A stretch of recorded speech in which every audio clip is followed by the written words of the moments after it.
The tale commences with a disinterested fiend lounging atop his grand seat of authority. His designation? Kim Jang-kol, once nothing more than a typical postgraduate scholar residing in South Korea. Or at least that's who he used to be.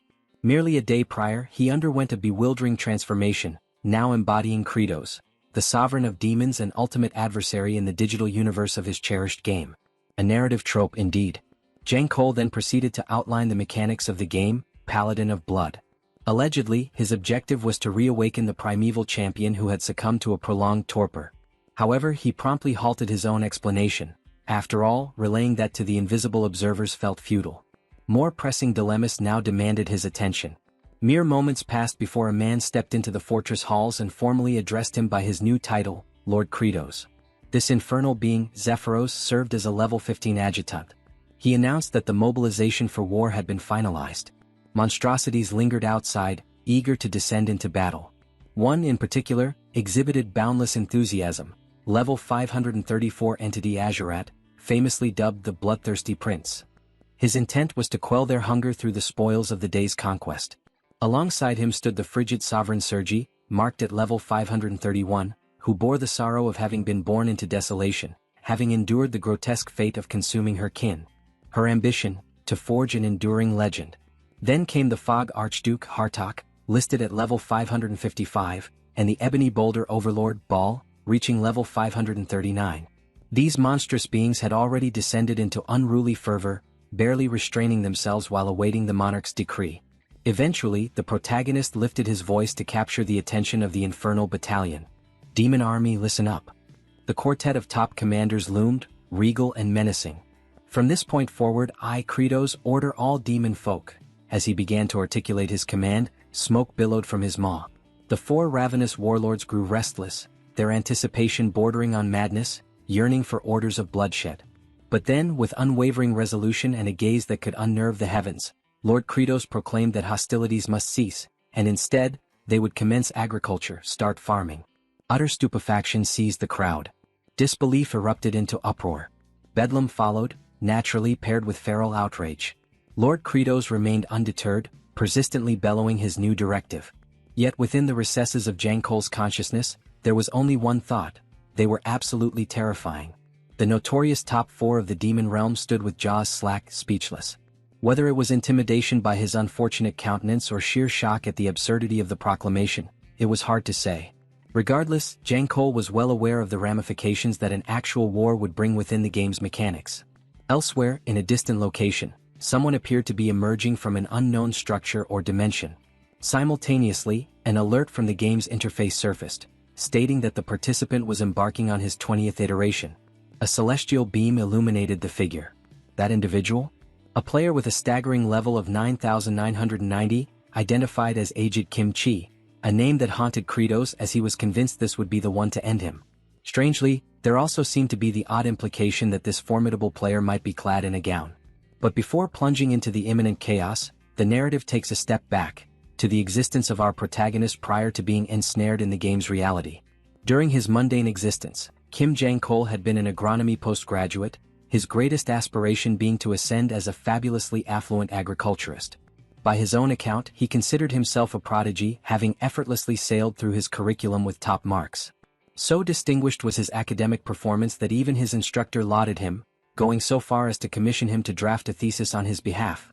Of course, under the polite guise that it would greatly benefit Jang-kol's own scholarly advancement. Someone else requested his assistance on a separate endeavor, while another individual commanded him to till the soil. In the end, Yang Chul had essentially become the top-tier laborer. When fatigue finally overwhelmed him, he began to question the path his existence had taken. All the burden had fallen on his shoulders, while the professors reaped all the accolades. In frustration, he screamed his desire to eliminate all those insufferable individuals. His dopamine reserves were depleted, and he was spiraling into madness. The only relief, the only way to replenish his dopamine surge, was through immersive gaming. A specific title captured his obsession. One notoriously punishing and excruciatingly slow to progress within. No participant had ever completed the game's 19th cycle. Desperate for a sense of fulfillment, he began playing obsessively, foregoing rest entirely. He played through the first round, then the second, and continued relentlessly until he reached the 10th loop. Eventually, he became the inaugural player to conquer Paladin of Blood for the 19th consecutive time. The triumph of being crowned the mightiest in the realm brought him joy, though his appearance betrayed severe exhaustion. He anticipated the 20th cycle would be unbearably nightmarish. Before diving in, he needed to increase his stats. Spiraling, he kept muttering that he would grind levels endlessly and that he was the supreme force. His avatar had reached level 9990, equipped with the most quintessential warrior gear imaginable. Given that the ceiling was level 9999, he resolved to halt the grind there. It had taken him countless years to reach this pinnacle, and now the 20th campaign was about to commence. As he clicked the confirmation button, the screen burst into radiant brilliance. Puzzled, he questioned the phenomenon. His essence was being drawn into the display, it was pulled directly into the television. A flash lit the heavens. His soul accelerated at incomprehensible velocity. Although his physical form remained motionless, internally he was seized by panic. He urged himself to stay composed and apply his intellect. Observing that his form was now a cool blue hue, he deduced that he existed in spiritual form. He reasoned that upon descent he would not perish. Then, as he caught sight of the Tower of Life, a realization dawned: he had entered the game world. The name echoed in his thoughts: Paladin of Blood. He was stunned to find himself before the tomb of the Paladin. Elation overtook him at the thought of inhabiting his in-game persona, aged Kimchi, who was practically maxed out in level. He declared that his era of invincibility and overwhelming strength was about to commence. But as his gaze fell upon his character, resting in slumber, the mood shifted. His digital avatar was a muscular blonde man dressed in an enchanted girl ensemble, wielding a wand shaped like a winged heart. Upon witnessing this scene, a wave of realization crashed over him. He had no desire to morph into that. His soul veered off course. He had no clue where it was headed now. Then his vision settled on the Demon King, poised atop a throne. That too was not his intention. But in the present instant, he found himself occupying the form of the Demon Overlord. He muttered that the situation was driving him insane. His expression twisted with unease as he lamented the moment of idiocy. If only he hadn't entertained that foolish thought upon seeing aged Kimchi, he could have become the most dominant figure in the realm. Now all he felt was regret and foolishness. His attendant advanced down the corridor. Zephyros perceived whispers echoing from within, rumors that Kratos had undeniably diminished in strength. His gaze turned toward the entrance, trying to pinpoint the origin of the murmurs. The voices grew clearer, it was the general speaking. Azurat proposed an alliance to sever Kratos' head and subsequently divide the dominion of the throne among themselves. He justified this mutiny by recalling how Kratos had seized the crown by decapitating the prior demon sovereign. However, Azurat briefly entertained the notion that perhaps Kratos hadn't weakened at all. If that were the reality, any two of the four attempting to overthrow him would likely suffer grave wounds or perish entirely. Sergi responded by suggesting that if Azurat volunteered to act as their shield, they might stand a chance. Annoyed, Azurat retorted with a warning: she could fall to his hand before the plan even began. Meanwhile, Baal voiced no preference. His thoughts revolved solely around his appetite. Azurat challenged the group further, questioning what they would do if definitive proof emerged that the Demon Lord's power had waned. 3 of them responded without hesitation: if it were true, they would eliminate him. Baal once again remained indifferent. Hunger was his only concern. Outside the chamber, Zephyros remained stationed by the doorway. He relayed troubling information to Kratos. Morale within their forces had plummeted entirely. He elaborated that incidents of infighting and cannibalistic behavior among the ranks had escalated. Others had deserted the demon territory altogether without any declaration. Furthermore, he informed Kratos that the 4 supreme demon generals were livid. Word had spread that he had lost his strength, and a coordinated coup was forming to claim his head. This revelation caused Kratos to shiver. He understood the stakes. Should the 4 generals converge upon him, survival was implausible. In short, displaying any semblance of fragility meant certain death. His mind drifted to aged Kimchi. Since he hadn't merged with that form, he pondered whether the character remained inert, an abandoned corpse. The thought crossed his mind that perhaps an invasion into the human domain would have been the superior choice. Zephyros then unveiled a recording dispatched by General Ogmia. The footage featured the tomb of the Paladin. Within the video, aged Kimchi was depicted slaying demons without mercy. One demon in particular appeared terrified, pleading desperately for assistance. Agonizing shrieks filled the air as his eyes were savagely torn from their sockets. Aged Kimchi emanated the aura of a remorseless executioner. Upon witnessing this, Kratos acknowledged that launching an assault on humanity was futile. The way Kimchi operated resembled a deranged killer. Kratos felt resolute. He had no intention of ever encountering him. He would remain entrenched in that location regardless of the cost.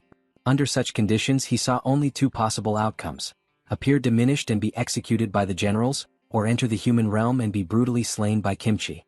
Either way doom awaited. Despair weighed heavily on him, and he internally lamented his transference to this accursed world. He expressed that even fleeting happiness seemed unattainable. One option remained: stabilize the food crisis and pacify the demon population. Zephyros then inquired about his next destination. Kratos first mumbled an apology, then responded that he intended to survey agricultural lands. Zephyros recoiled, visibly disturbed by the apology. Kratos questioned his reaction. Zephyros elaborated: Kratos was egocentric, conceited, and utterly devoid of etiquette. To hear him say pardon was nauseating and downright disturbing. He urged him never to repeat such behavior. Internally, Kratos was puzzled by Zephyros' attitude. He wondered if perhaps his subordinate was deliberately trying to provoke him. He couldn't tell if Zephyros was simply committed to playing some elaborate role. Zephyros had made only a single appearance, just before the confrontation with the demon sovereign, without any context or background, and that brief emergence ironically contributed to his popularity. At the time, his words were a plea to the revered paladin, informing him that the Monarch of Darkness no longer wished to engage in combat. Aged Kimchi attacked him anyway. Following that, Zephyros expressed regret for his inability to safeguard his liege, which led players to perceive him as either deeply devoted to the Demon King or someone who held immense admiration for him. Now, Zephyros informed Kratos that his latest failure was unlike any previously seen. Never before had he encountered a Dark Lord who had forfeited so much faith among their own kind. To Kratos, Zephyros was insufferably irritating. The attendant then pulled out a journal and remarked on his intent to cultivate in demonic territory, likening his memory to that of pigeons, fleeting and poor.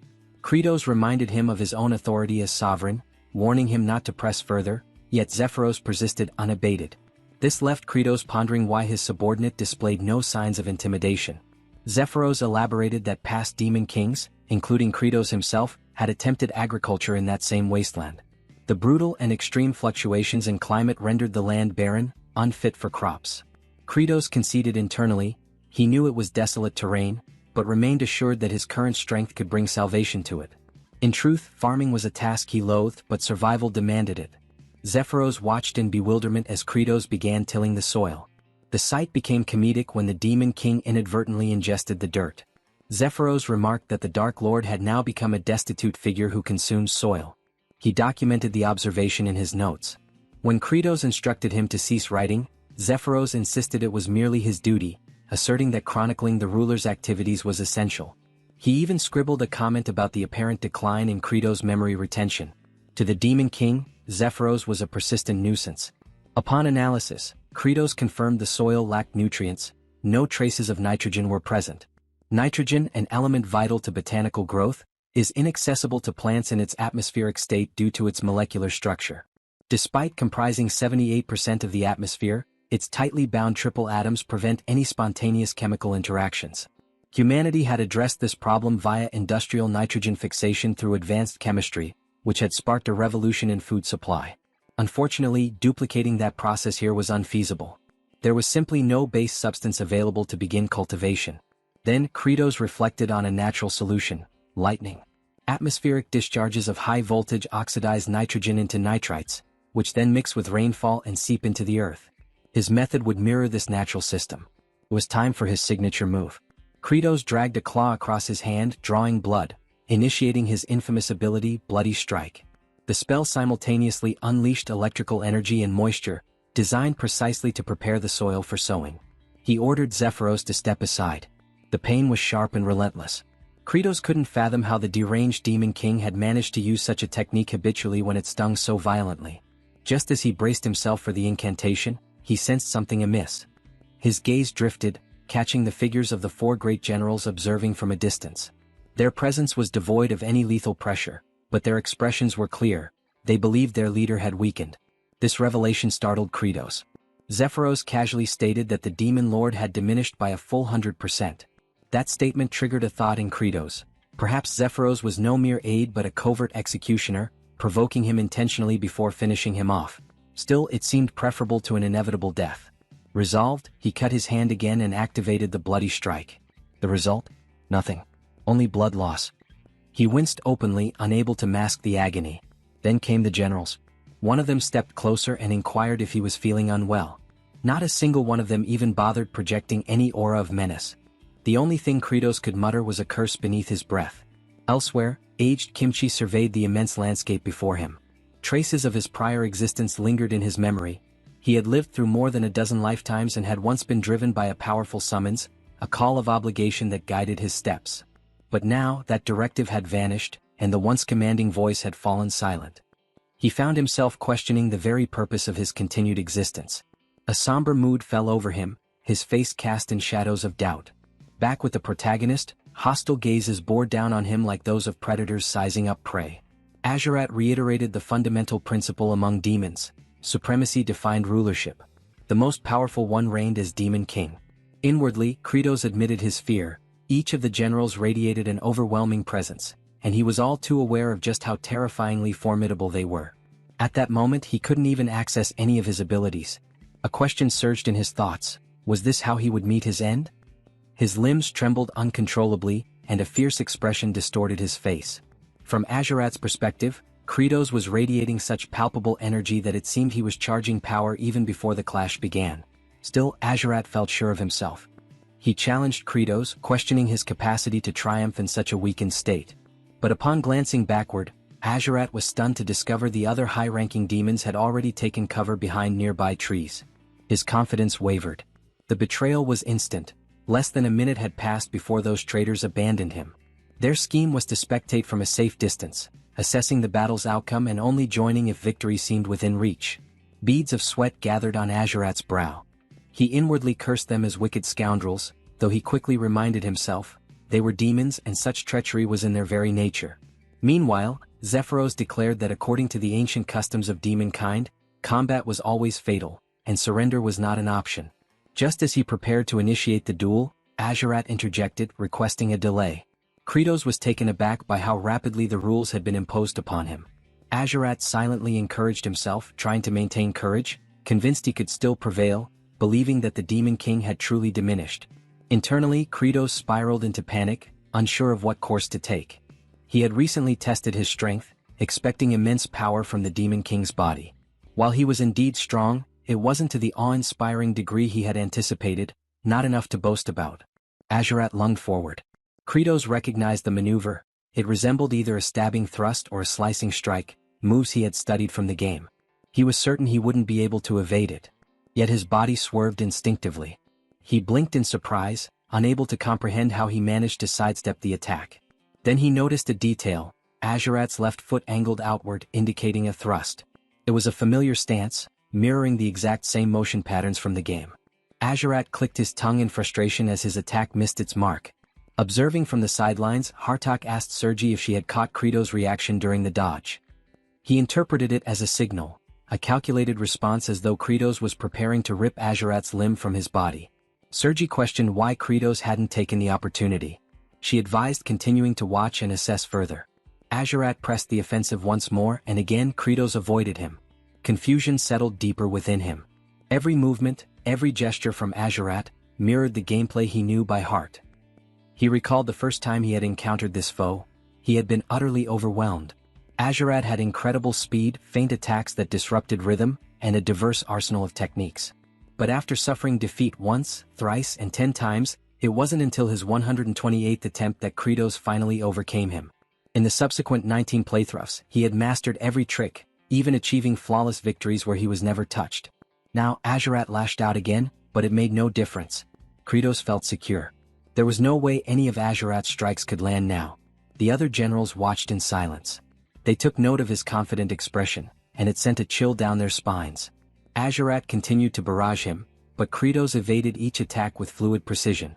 They noticed the shift. Kratos was enjoying himself. There was amusement in his eyes, as though he was mocking Azurat's weakness. Azurat's frustration grew, while Kratos allowed himself a moment of relief. Even though he could dodge endlessly, he also understood a painful truth: he lacked the strength to finish the battle. Avoidance alone wouldn't lead to victory. Yet, a crucial realization dawned upon him. The realm he had entered operated under the same mechanics as the game he once played. The system acknowledged his comprehension by notifying him that he had grasped a fundamental principle of this world's logic. As he glanced at the interface, he likened it to the narrative pop-ups commonly seen in digital comics. The display indicated that his recent evasive maneuvers, executed with intense focus, had granted him a reward. A portion of the interface typically reserved for user-controlled avatars had now become accessible. A targeting module had been enabled. Kratos stared as a reticle appeared, precisely aligned with Azurat's forehead. He instantly recognized the feature. It was the same mechanic employed when unleashing advanced techniques. Understanding its implication, he scratched his palm once again and activated Bloody Strike. The technique generated an orb that discharged lightning, directly striking Azurat. The remaining generals were taken aback. The watching demons who were observing the duel remotely erupted into celebratory cheers for Kratos. Azurat's attire had been reduced to scorched remnants, and now he was down on his knees, coughing amidst the settling debris. Kratos was astonished that Azurat had survived the Bloody Strike, an ability that, within the game, resulted in immediate death. Concern surged through him. He realized Azurat was already beginning to regenerate, and it would be only a short time before he was fully revitalized. He launched another bolt of lightning at him. He repeated the action relentlessly, delivering wave after wave of electric strikes. The other high-ranking demons began to tremble, disturbed by the sight. Their fear stemmed from Kratos' ruthless onslaught, an assault engineered not to end Azurat's life, but to torment him, ensuring he remained alive through the pain.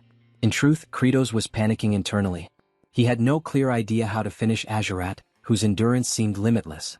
The system alerted Kratos with an unexpected message. All of Azurat's clothing had been completely obliterated, and he now stood exposed. The message confused him. It felt absurdly inappropriate, as if the interface had mischaracterized him as some deviant. Another prompt followed.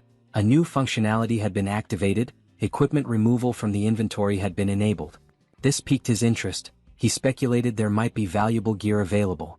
He accessed the inventory, only to discover that the sole item present was the outfit he currently wore. There was nothing viable for immediate use. Resigned, he resolved to neutralize Azurat first. Despite the demon's regenerative capability, which ensured his return to fighting condition, Kratos knew he needed to act quickly. An idea surfaced. Since Azurat hadn't perished, he remained a valid target. By continuously deploying Bloody Strike, he could saturate the terrain with immense quantities of nitrogen, a strategy that would serve a dual purpose. He privately praised his own ingenuity. He assessed the expressions of the other generals, anticipating fear in their eyes. To confirm their intimidation, he issued a command to Sergi. He instructed her to restrain Azurat securely. Sergi interpreted the directive differently, believing it to be a calculated act to disgrace both herself and Azurat by binding a naked figure in such a degrading fashion. Nonetheless, Azurat was affixed to a cross. That was the initial step, constructing a conduit for the upcoming lightning barrage. Azurat remained unconscious while being positioned. Minutes passed before he stirred and declared his full recovery. He mocked Kratos, stating that his inability to kill with Bloody Strike proved his decline in strength. He vowed to decapitate him. But Kratos had moved on to the second stage. By executing Bloody Strike, he aimed to oxidize atmospheric nitrogen into nitrite. He instructed Hartok to envelop the entire area in thick fog. The haze needed to be so dense that moisture would drip freely. Hartok, interpreting the plan as a means of amplifying the torment, concluded that Kratos was enhancing the lightning's conductivity to increase the pain. He admired the inventiveness of the approach, admitting it was an enlightening experience. He complied, conjuring the mist. This was the third phase, diffusing the fog. The fourth phase followed, strike and repeat. Kratos continued activating Bloody Strike, pushing his limits to the point of personal agony. Zephyros observed with an indifferent expression, unmoved by the spectacle. Meanwhile, the generals stood in stunned silence, overwhelmed by the sheer intensity. Azurat endured repeated blasts over and over again.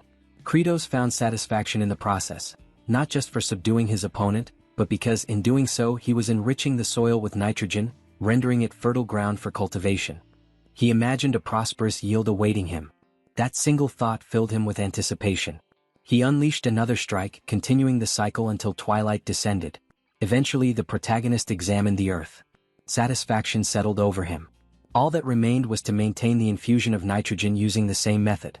His subsequent objective was to enhance the soil's quality. The current state of the terrain, loose, poorly bonded, with an inconsistent texture, prevented proper oxygen flow and retained excess water. For successful cultivation, a friable, crumb-structured soil was essential. Hence, the next necessary step was to produce fertilizer. He issued a command of utmost importance. He demanded organic waste. The high-ranking demons were staggered. Following the intense punishment inflicted on Azurat, they assumed the command implied smearing him with excrement. To them, the idea bordered on savagery. They viewed the directive as unbelievably brutal. Elsewhere, beneath the bright midday sky, aged Kimchi wandered through the forest. A distant plea for aid reached his ears. He made his way toward the source, parting the foliage. There, behind the shrubbery, stood two individuals. They claimed to have been assaulted by goblins and requested assistance, offering compensation in return. For readers acquainted with these two figures, their identities were clear, true legends of the genre. Aged Kimchi's expression remained stern, unsettling the pair. Though he reassured them of his innocence, the men instinctively judged him to be deeply suspicious. He questioned their injuries and, without delay, hoisted the nobleman onto his shoulder like a sack of grain. The other man was instructed to guide them forward. While being carried, the noble remarked on Kimchi's strength. He introduced himself as Ravage Azrahan, with his companion identified as Dayal Frontera, an homage to the iconic characters Lloyd and Javier. When Ravage inquired about Kimchi's identity, the reply was that it remained a mystery yet to be solved. For those unfamiliar with the Greatest Estate developer, the scene hinted at future coverage of the series. Back at the demon stronghold, the trio of commanders appeared exasperated. Hartok questioned how they were expected to simply produce feces. He sarcastically suggested if they were meant to create it on demand. Sergi shouted in dismay, appalled, revolted, and clearly overwhelmed. She spiraled into panic. Ball admitted he hadn't eaten in a considerable time and thus couldn't contribute. He speculated that Sergi was equally incapable. She snapped at him, refusing to discuss such matters. Hartok, unwilling to donate his own waste, proposed a more aggressive solution, coerced the lower-ranked demons into providing it. Soon after, in a demonic village, a desperate creature pleaded with them not to proceed. The unfortunate soul protested that he couldn't relieve himself while being observed. He begged them to step outside. Another soldier retorted that similar requests had been made before, yet no progress had been achieved. Hartok grew impatient, demanding results. He confirmed with the demon that, despite all effort, there would be no outcome. The creature confessed he hadn't eaten in days. Frustrated, Hartok seized the demon, summoning his power. He thanked the poor thing for the accidental inspiration. He attacked him, eliciting a painful cry. The assault was cut short when Ball intervened, gripping Hartok's wrist. Hartok asked what the interruption was for. Ball clarified that piercing the abdomen would be fatal, eliminating any chance of obtaining the needed material. He explained that the demons must remain alive to yield the waste required. Hartok released the demon and, surprisingly, praised Bale's insight, especially coming from someone like him. Yet, he followed with a threat, suggesting they feed the villagers Bale's flesh to stimulate production. Ball prepared to retaliate. The captive demon trembled as tensions escalated. Hartok and Ball were moments away from clashing when a powerful voice roared across the area, demanding an explanation. It was Kratos. A single application of bloody strike sent both to the ground. Infuriated, he reminded them that humans weren't the only beings capable of defecation. His irritation was palpable. He proceeded to inform them that excrement lacking nutritional substance held no utility. What they required was waste matter rich enough to serve as effective compost. Zephyros, perplexed, inquired about the meaning of compost. Kratos clarified that it referred to a component that delivers nourishment to the soil. Typically, such compost is formulated using wood ashes, unwanted vegetation, dirt, broken eggshells, and poultry droppings. For the ashes and weeds, they could repurpose the abandoned homes they had encountered earlier. The complication arose with sourcing eggshells and bird waste. Suddenly, a memory surfaced. He instructed Zephyros to fetch the territorial map. Once unrolled upon the surface of a table, it confirmed his suspicions. It was the identical layout he had encountered within the confines of the game. This meant that if he reached a specific location, he should be able to locate what he sought. He was referring to the nesting grounds of the infernal seabirds. In the game environment, flocks of them populated the area extensively. It implied that these creatures absorbed abundant nutrients from the lands of humans, and subsequently deposited both their excrement and eggs in that territory. Kratos considered it an ideal collection point. Zephyros hesitantly asked if the demon sovereign truly intended to gather waste from the seagulls. Kratos acknowledged the accuracy of the observation. Zephyros then disclosed the name of the area, the Cliff of No Return. There were no platforms or resting points, and anyone unfortunate enough to fall would be consumed by violent tides. Kratos confirmed that he was already aware of those hazards. The reason such a place was beyond player reach in the game was because it lacked systematic access. But in this reality he was confident in his ability to scale it. Upon arrival, the scene was unforgiving. Surging waves and towering stone columns dominated the surroundings. The commanders were bewildered by their liege's intentions. Many had attempted to hunt those seabirds in the past. Each endeavor had ended with the hunters succumbing to the sea's wrath. Kratos explained his strategy. He would ascend the cliff and hurl down a sack filled with excrement and eggshells. He commanded the generals to ensure it would be caught. If successful, everyone would have sustenance. Baal stood in silence. In his mind, he recalled the gaunt demon Hartok had strangled earlier, along with the emaciated figures lining the streets. The ocean's surges remained relentless. As Kratos prepared to leap, memories of his 13th playthrough surfaced. He had tried countless methods to reach the peak. Hundreds of failed attempts, dying repeatedly, had defined that journey. But now he leapt, watched intently by the generals and Zephyros. His self-assurance was unwavering, because he had conquered this obstacle before by exploiting a game-breaking flaw. Gripping a protruding rock, he held so tightly that an indentation formed in the cliff's surface. The commanders and Zephyros stared, astounded. Without delay, Kratos summoned his inventory and unequipped every article of clothing. The sight left them stunned. Only portions of his form, his hair, his flexed arm muscles and his rear, were visible. The group struggled to contain their amusement at the absurd image. Kratos pushed his weight off the ledge, needing to rotate his torso. Sergi flushed and averted her face. Yet even as she turned, her eyes flicked back with thinly veiled curiosity. It became apparent, she harbored intrigue regarding the demon lord's anatomy. Kratos proceeded to rotate his form, once again removing all garments. His bare backside appeared again. Then he twisted and re-equipped his outfit. Once more he spun and disrobed, exposing himself. He repeated this cycle of rolling and equipping. With each motion upward, he advanced closer to the summit. The repeated appearance of his rear became almost comedic in nature. And at last he reached the top. He stood firmly atop the precipice, clothed and composed.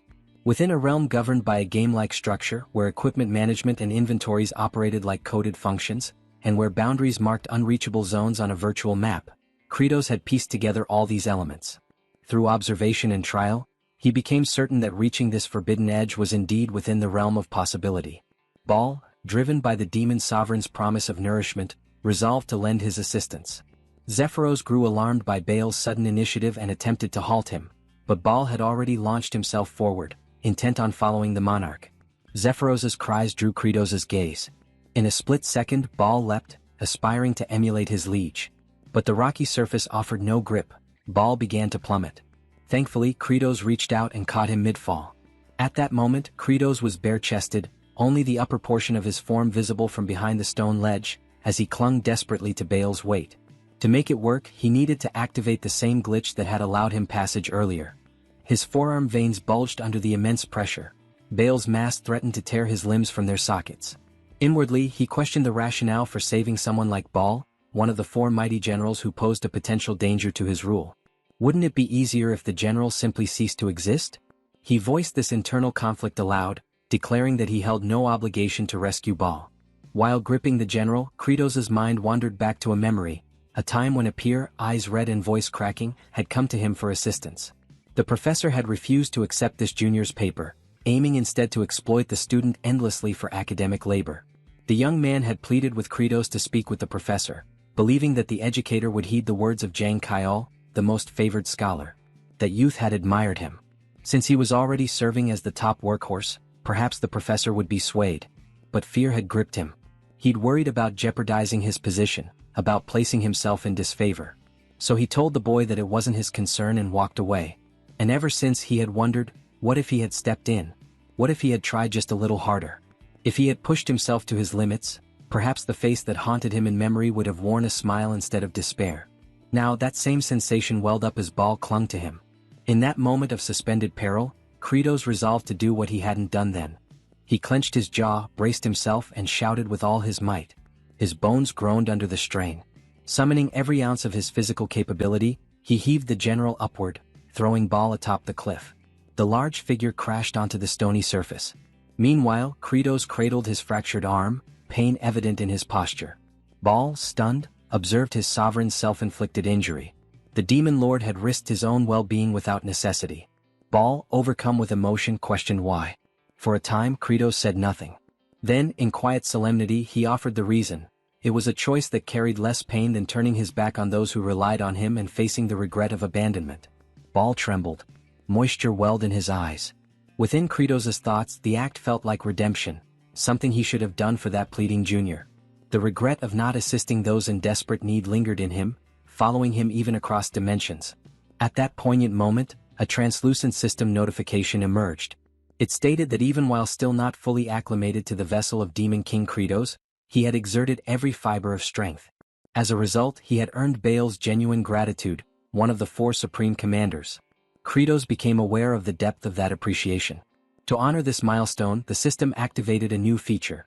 From now on, bestowing upon the army a shared sense of deep satisfaction would reward him with a substantial number of points. He reflected on the substantial quantity. The system promptly notified him that the happiness point, or HP, accumulation feature was now active. Kratos pondered what exactly a happiness point was. At first, he assumed it might be something akin to a discount coupon for frozen treats. The system, clearly irritated, rebuked his misunderstanding, questioning what kind of fantasy world would even offer ice cream. Startled by the system's direct and conversational tone, Kratos realized it could respond to his thoughts. It was then clarified that for every demon soldier who experienced satisfaction from a full belly, Kratos would earn a single happiness point. These points could then be used to enhance his attributes. At present, Kratos had access to merely a fifth of the Demon Lord's total strength. This revelation explained his relative weakness in comparison to his subordinates. The system encouraged him to develop all 5 of his attributes and strive to unlock the Demon Lord's full capabilities. Curious to try the function, Kratos attempted to increase his stamina by 10%. A notification appeared, explaining that the cost for such an upgrade would be 50 happiness points, a steep price in his view. The system further revealed that abilities could also be upgraded.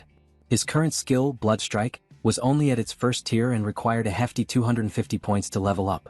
Realizing the large quantity of points he'd need, Kratos reasoned that through effective farming, he could steadily accumulate HP and thereby greatly enhance his strength and improve his odds of survival.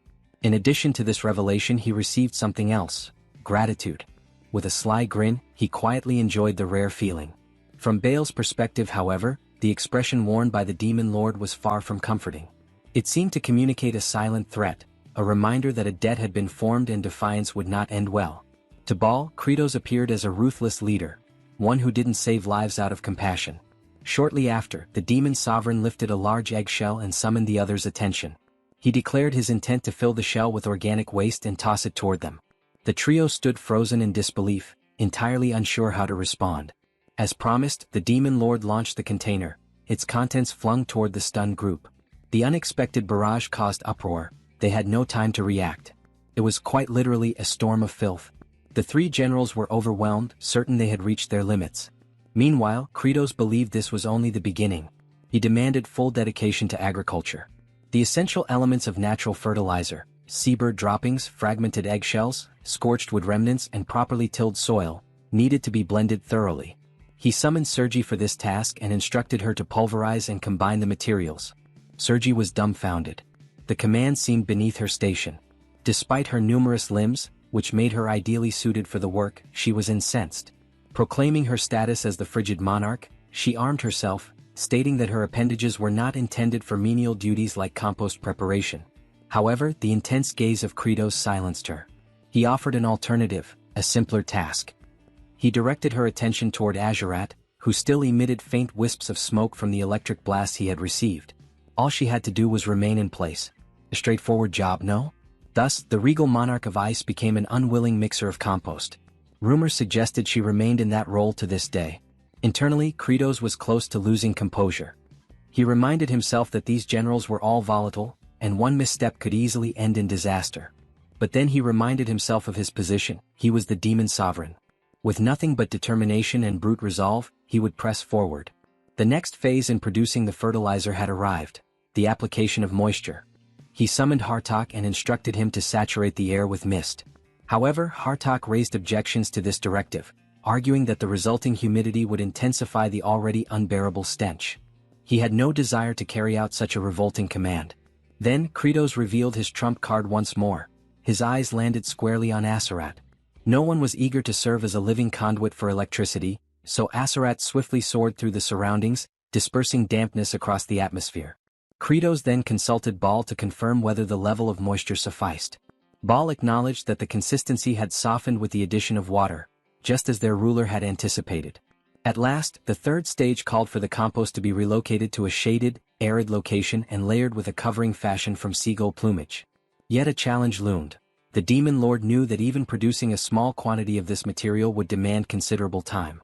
To generate enough fertilizer for the expanse of terrain before him, he recognized that a full-scale mobilization of demonic manpower would be unavoidable. His expression hardened. Something troubled him, but it was an obligation he couldn't ignore. Kratos resolved to proceed under the authority granted by his crown. Later that evening, elsewhere within the dominion of demons, a modest wooden shelter came into view. Inside, two infernal beings resided. One reclined upon a makeshift bed. The figure lying down was a young female demon named Flute. She called out to her father, who inquired softly what had happened. Tears welled in her eyes as she offered a heart-wrenching suggestion, that her father should simply consume her. Outraged, the father rebuked the idea vehemently. He reminded her never to utter such despair again. But the girl, still mourning the absence of her mother, insisted, and her words struck deeper than any wound. Then a flashback unfolded. A monstrous demonic beast had once attempted to devour the child. She had cried out for aid, and just before the gaping maw reached her, a figure emerged, shielding her fragile body. It had been her mother. Without time to react, the maternal figure was swallowed whole, sacrificing herself to spare her daughter. In the present, her father spoke gently, explaining that without her, he would have no reason to keep living. Their somber exchange was disrupted by noises outside. The presence of Kratos and his subordinates had arrived. Flute's father froze, overwhelmed at the sight of the demon lord himself, his voice trembling uncontrollably. Hearing his reaction, Kratos concluded the demon still had vitality and thus issued the order for his capture. The father pleaded, explaining that there was no one else to care for his child, and if left alone she might fall prey to more powerful demons. Flute sobbed, begging them to release her father, but the demon lord remained unmoved. He then turned to Zephyros inquiring about the current count. Zephyros confirmed they had secured 20 demons and required 30 more to meet their goal. As Kratos turned to leave the residence, his eyes once again rested on the girl. She continued to cry, believing she was about to lose another parent. Inside the game she had been featured as a berserk adversary, a demon child driven mad. He had frantically tapped his controller, initiating a rapid slash to eliminate her. The look in her eyes now was identical to the one from that moment, and it momentarily stirred something inside him. But he was the Demon King and emotion had no place in policy. Maintaining his stoic demeanor, he issued one final decree before departing. He commanded the cessation of all cannibalistic behavior among the demon kin. He also directed Zephyros to assemble the remaining infernal beings and order every one of them to begin working on fertilizer production immediately. At last, the protagonist fully accepted the mantle of leadership, and with it the accompanying burdens and trade-offs. Several days later, the demon inhabitants who had been conscripted had already begun to labor diligently across the fields. Wielding their weapons as crude tools, they turned over the composted earth. Among them, Flute's father, now known as Dyrok, voiced his skepticism. He questioned the value of this toil, convinced that their exertions over the past few days were fruitless. The notion of agriculture to him seemed utterly absurd. A companion cautioned him to be careful with such statements, warning that they could cost him his head. But Dyrok stood resolute, maintaining that regardless of what happened, their fate was already sealed. Even if the terrain became arable, they still lacked any viable crops to sow. As if summoned by the critique, Kratos materialized and addressed the doubt directly, posing a rhetorical question about the future of their planting efforts. Dyrok immediately recognized that he had spoken out of turn and was now in jeopardy. The Demon King instructed him to come along. What Dyrok was unaware of was that Kratos had already identified a potential answer days prior. On the very occasion he had faced opposition from his high-ranking officers, a particular violet blossom had caught his eye. He had instantly recognized it as a candidate for cultivation. And so, he guided Dyrok to stand before this same flower. Kratos informed him that they would be planting the roots of this plant. Baal and a segment of the agricultural unit had already retrieved samples from different areas. Dyrok, now unnerved, humbly explained that the root of this flower was inedible, capable of inducing severe stomach agony, even fatal consequences. The demon sovereign then tugged the flower from the ground, stating plainly that this was the only resource at their disposal. The trial to determine its edibility should have concluded by now, he added. Dyrok was stunned by the revelation. His composure nearly shattered. In a state of panic, Dairock raced to his daughter's side, crying out in desperation. He questioned the demon lord's morality, demanding to know why such a cruel experiment had been inflicted upon an innocent child. He pleaded for his daughter to be spared from ingesting the roots. Barging into their home, Dairock halted abruptly at what he witnessed. Flute, appearing far healthier than before, was cheerfully consuming the roots without discomfort. Dairock, trembling, asked in disbelief if she truly felt fine. Flute affirmed that she did. She also mentioned that both Zephyros and Ball had fed her the same food the previous day, and she hadn't experienced any ill effects. At that moment, Kratos re-entered the scene and inquired whether Dairock had now come to trust him. In the past, Kratos explained, there had been humans from a distant region who had also managed to transform this very toxic vegetation into a safe food source. They succeeded in growing it and overcame their hunger crises. With a wicked grin stretching across his face, the Demon King unveiled the truth, that this very plant was now recognized in the human realm as the potato. Flute looked up and sincerely expressed her gratitude, thanking Kratos for his compassion toward someone as insignificant as her. At that instant, a translucent prompt manifested before the Demon King. The system had taken note. A portion of the demon population was now content from being well fed, and Kratos had earned his first happy point. The counter increment, 1 point added. A display showed the current tally of HP. Kratos was genuinely taken aback by the notification. He looked once more at Flute, who beamed with genuine warmth. Then a memory surfaced, a recollection from when he had been merely a player. It was that same Flute, rendered within the game, a naive demon child who had been coerced into doing terrible things just to survive. The image back then starkly contrasted with what stood before him now. A faint smile crept across Kratos' face. He acknowledged to himself that, as a demon lord, perhaps he didn't always need to wear a stern mask. He smiled, awkwardly, perhaps grotesquely. But it was a real smile. Internally, he mused that a little demon like her just needed to eat well and grow up strong. Unfortunately, this sentiment was wholly misunderstood. His attendants misread his intentions, interpreting the look on his face as sinister. Ball, in particular, assumed the Demon King had ulterior motives, that he was merely fattening the girl up to devour her later. To him, Kratos was the embodiment of a truly malevolent monarch.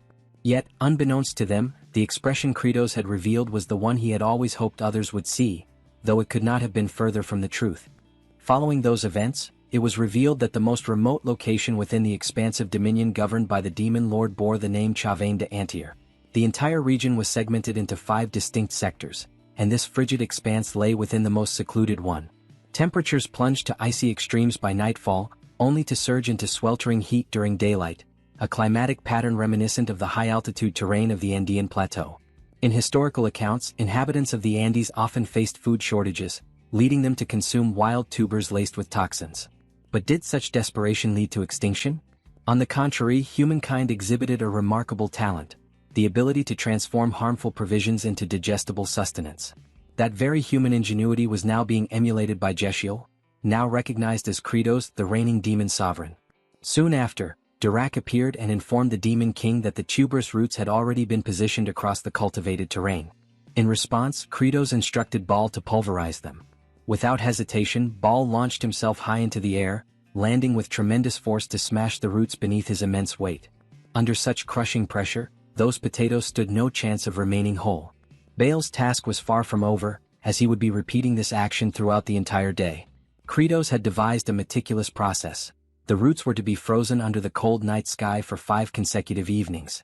Then, under the scorching heat of the day, they would be softened and subjected to Bale's powerful impact. This repetition, freezing, thawing, pounding, would extract the poisonous content and allow it to dissipate. Once this cycle had been executed enough times, the remnants would be dried, preserved, and lightly heated for consumption. Thus was created the Demon Realm's version of chunyo, wild potatoes rendered edible through careful preparation. The narrative returned to Kratos, who summoned Zephyros and instructed him to assemble the group of demons assigned to fertilizer production. Wearing a wicked grin, the Demon Lord declared that it was time for a break, snack time to be precise. He anticipated that his underlings would savor the food. As distribution commenced, the demons formed a queue, awaiting their share. Kratos announced that only 2 pieces would be allotted per individual due to limited supply. Zephyros, noting the sizable reserve of processed potatoes, inquired whether additional portions could be produced. Kratos expressed skepticism, stating that the remaining quantity wasn't sufficient to nourish the entire legion. Instead of consuming all of them, he planned to replant the tubers, allowing them to multiply exponentially. Moments later, as the wild potato portions were distributed, hesitation filled the air. The farming squad looked uneasily at the unfamiliar food, memories of lost kin weighing heavily. Dairock stepped in, reassuring them that the Demon King had neutralized the toxic effects and that the roots were now safe for consumption. However, a particularly eccentric demon with a bizarre haircut mocked Dairock, calling him naive.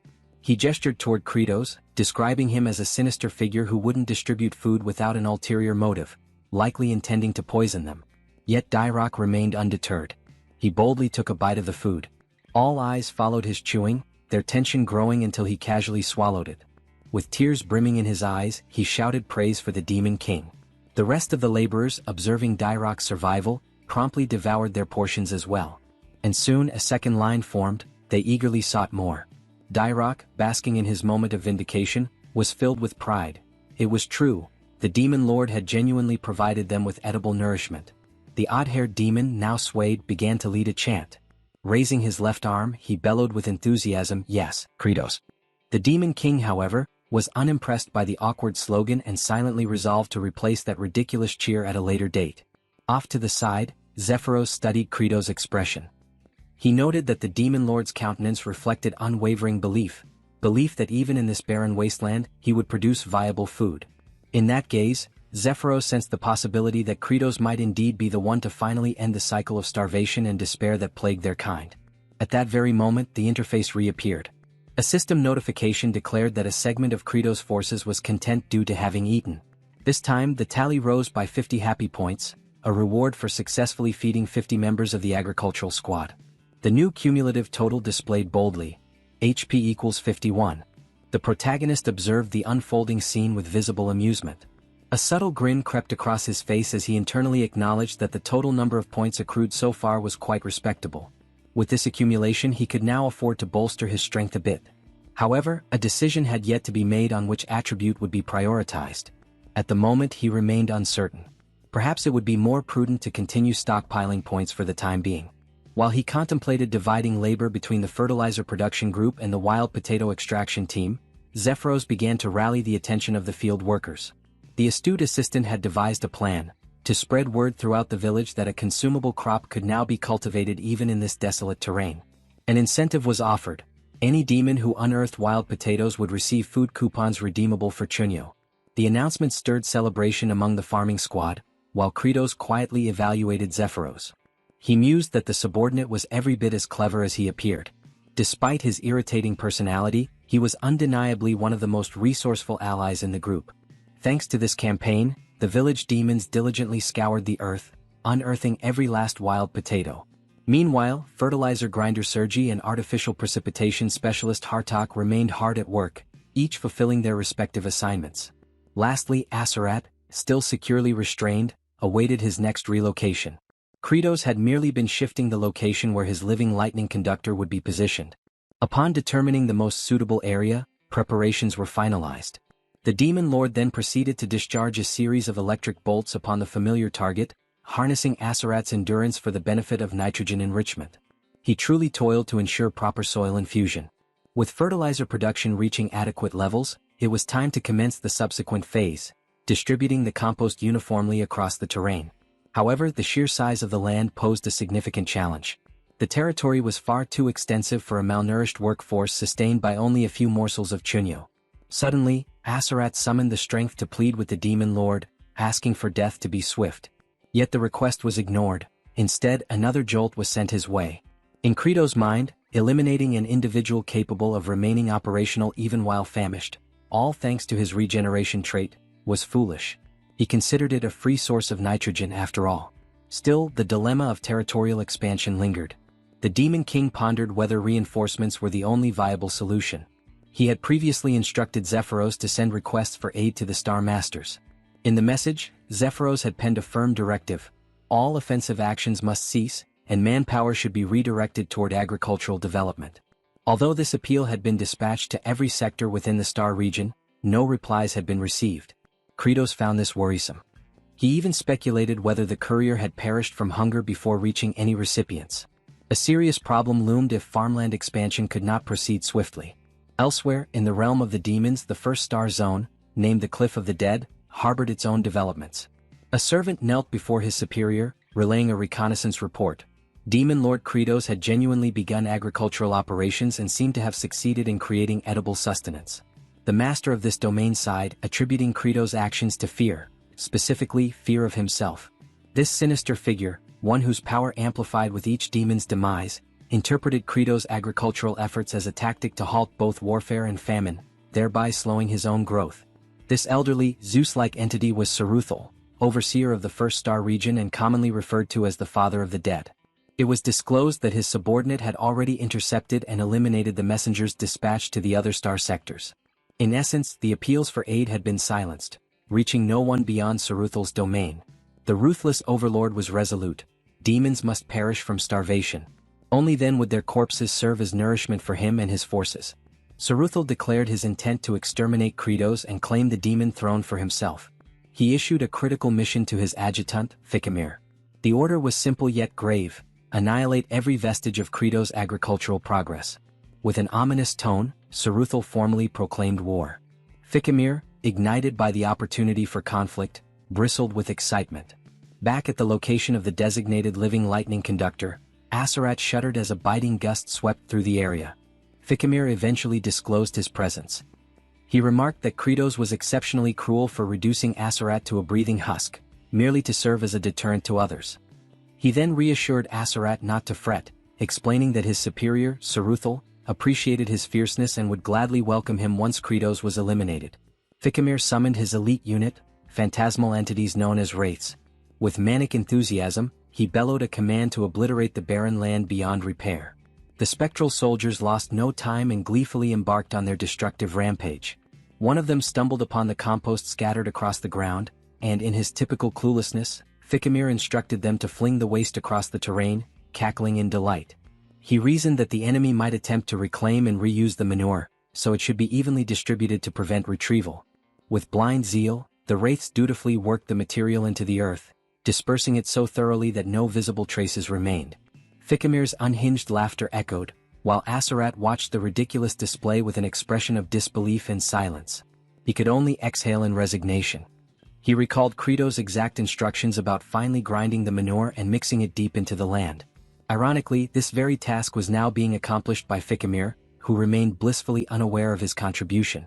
In Aserat's mind, a lingering question arose: what exactly are these fools trying to accomplish? The following morning, just before sunrise, one wraith commented on the endless nature of their assignment. Nevertheless, his peers remained tirelessly committed to their labor. When he voiced his complaint, he was promptly scolded for slacking. They operated under the belief that if even a single corner remained untouched, the demon king Kratos would transform it into farmland. The indolent wraith then questioned why wraith number 2718, notorious for his laziness, was especially diligent on that day. The numbered wraith confessed to his typical slothful tendencies but noted that something felt different this time. Observing the meticulously worked earth, he admitted feeling pride, as though he had contributed to something meaningful. The lazy wraith was left dumbfounded. After clicking his tongue in annoyance, he declared that he too would be a fool for the day. He resumed tilling beside the others. Unexpectedly, the scene took a turn. So focused were the wraiths on their exertions that they lost track of time. When dawn broke, they had failed to retreat, and all perished beneath the morning sun. Yet they passed with contentment, gratified by their efforts. The once empty fields were now cultivated with purpose. All phantoms in the expanse had faded, except for Fikimir. With tears welling in his eyes, he mourned his comrades, proud of their dedication. He silently wished their souls would find repose and wondered with solemn anticipation how Kratos would respond to their unintended accomplishment. Elsewhere, within the barn where the harvested potatoes were stored, Kratos could be heard murmuring about how tilling had taken more time than anticipated. Gazing at the dormant vegetables, he explained to Zephyros that potatoes in such a state wouldn't sprout, rendering immediate planting ineffective. He likened the condition to a tuber peacefully resting underground, abruptly yanked out by its stem, thrown into shock and left biologically frozen. Deep in contemplation, Kratos considered that dormancy could be interrupted more rapidly by storing the potatoes at 4 degrees Celsius for 2 to 3 weeks before transferring them to a warmer, darker location. He intended to request Sergi's aid in cooling them with her frostborn magic, but she was fuming with rage at present. Hartok likewise was currently unreliable. Kratos knew that provoking both simultaneously could be perilous, so an alternative solution was necessary. As a last resort, The Demon King had even instructed the farming squad to perform physical drills near the potato cache, in the hopes that their body heat might hasten the warming process. They all ended up exhausted rather quickly, rendering that strategy a failure as well. Thus the issue remained unresolved. Left with few alternatives, Kratos resolved to head over to the farmland and attempt whatever measures he still could.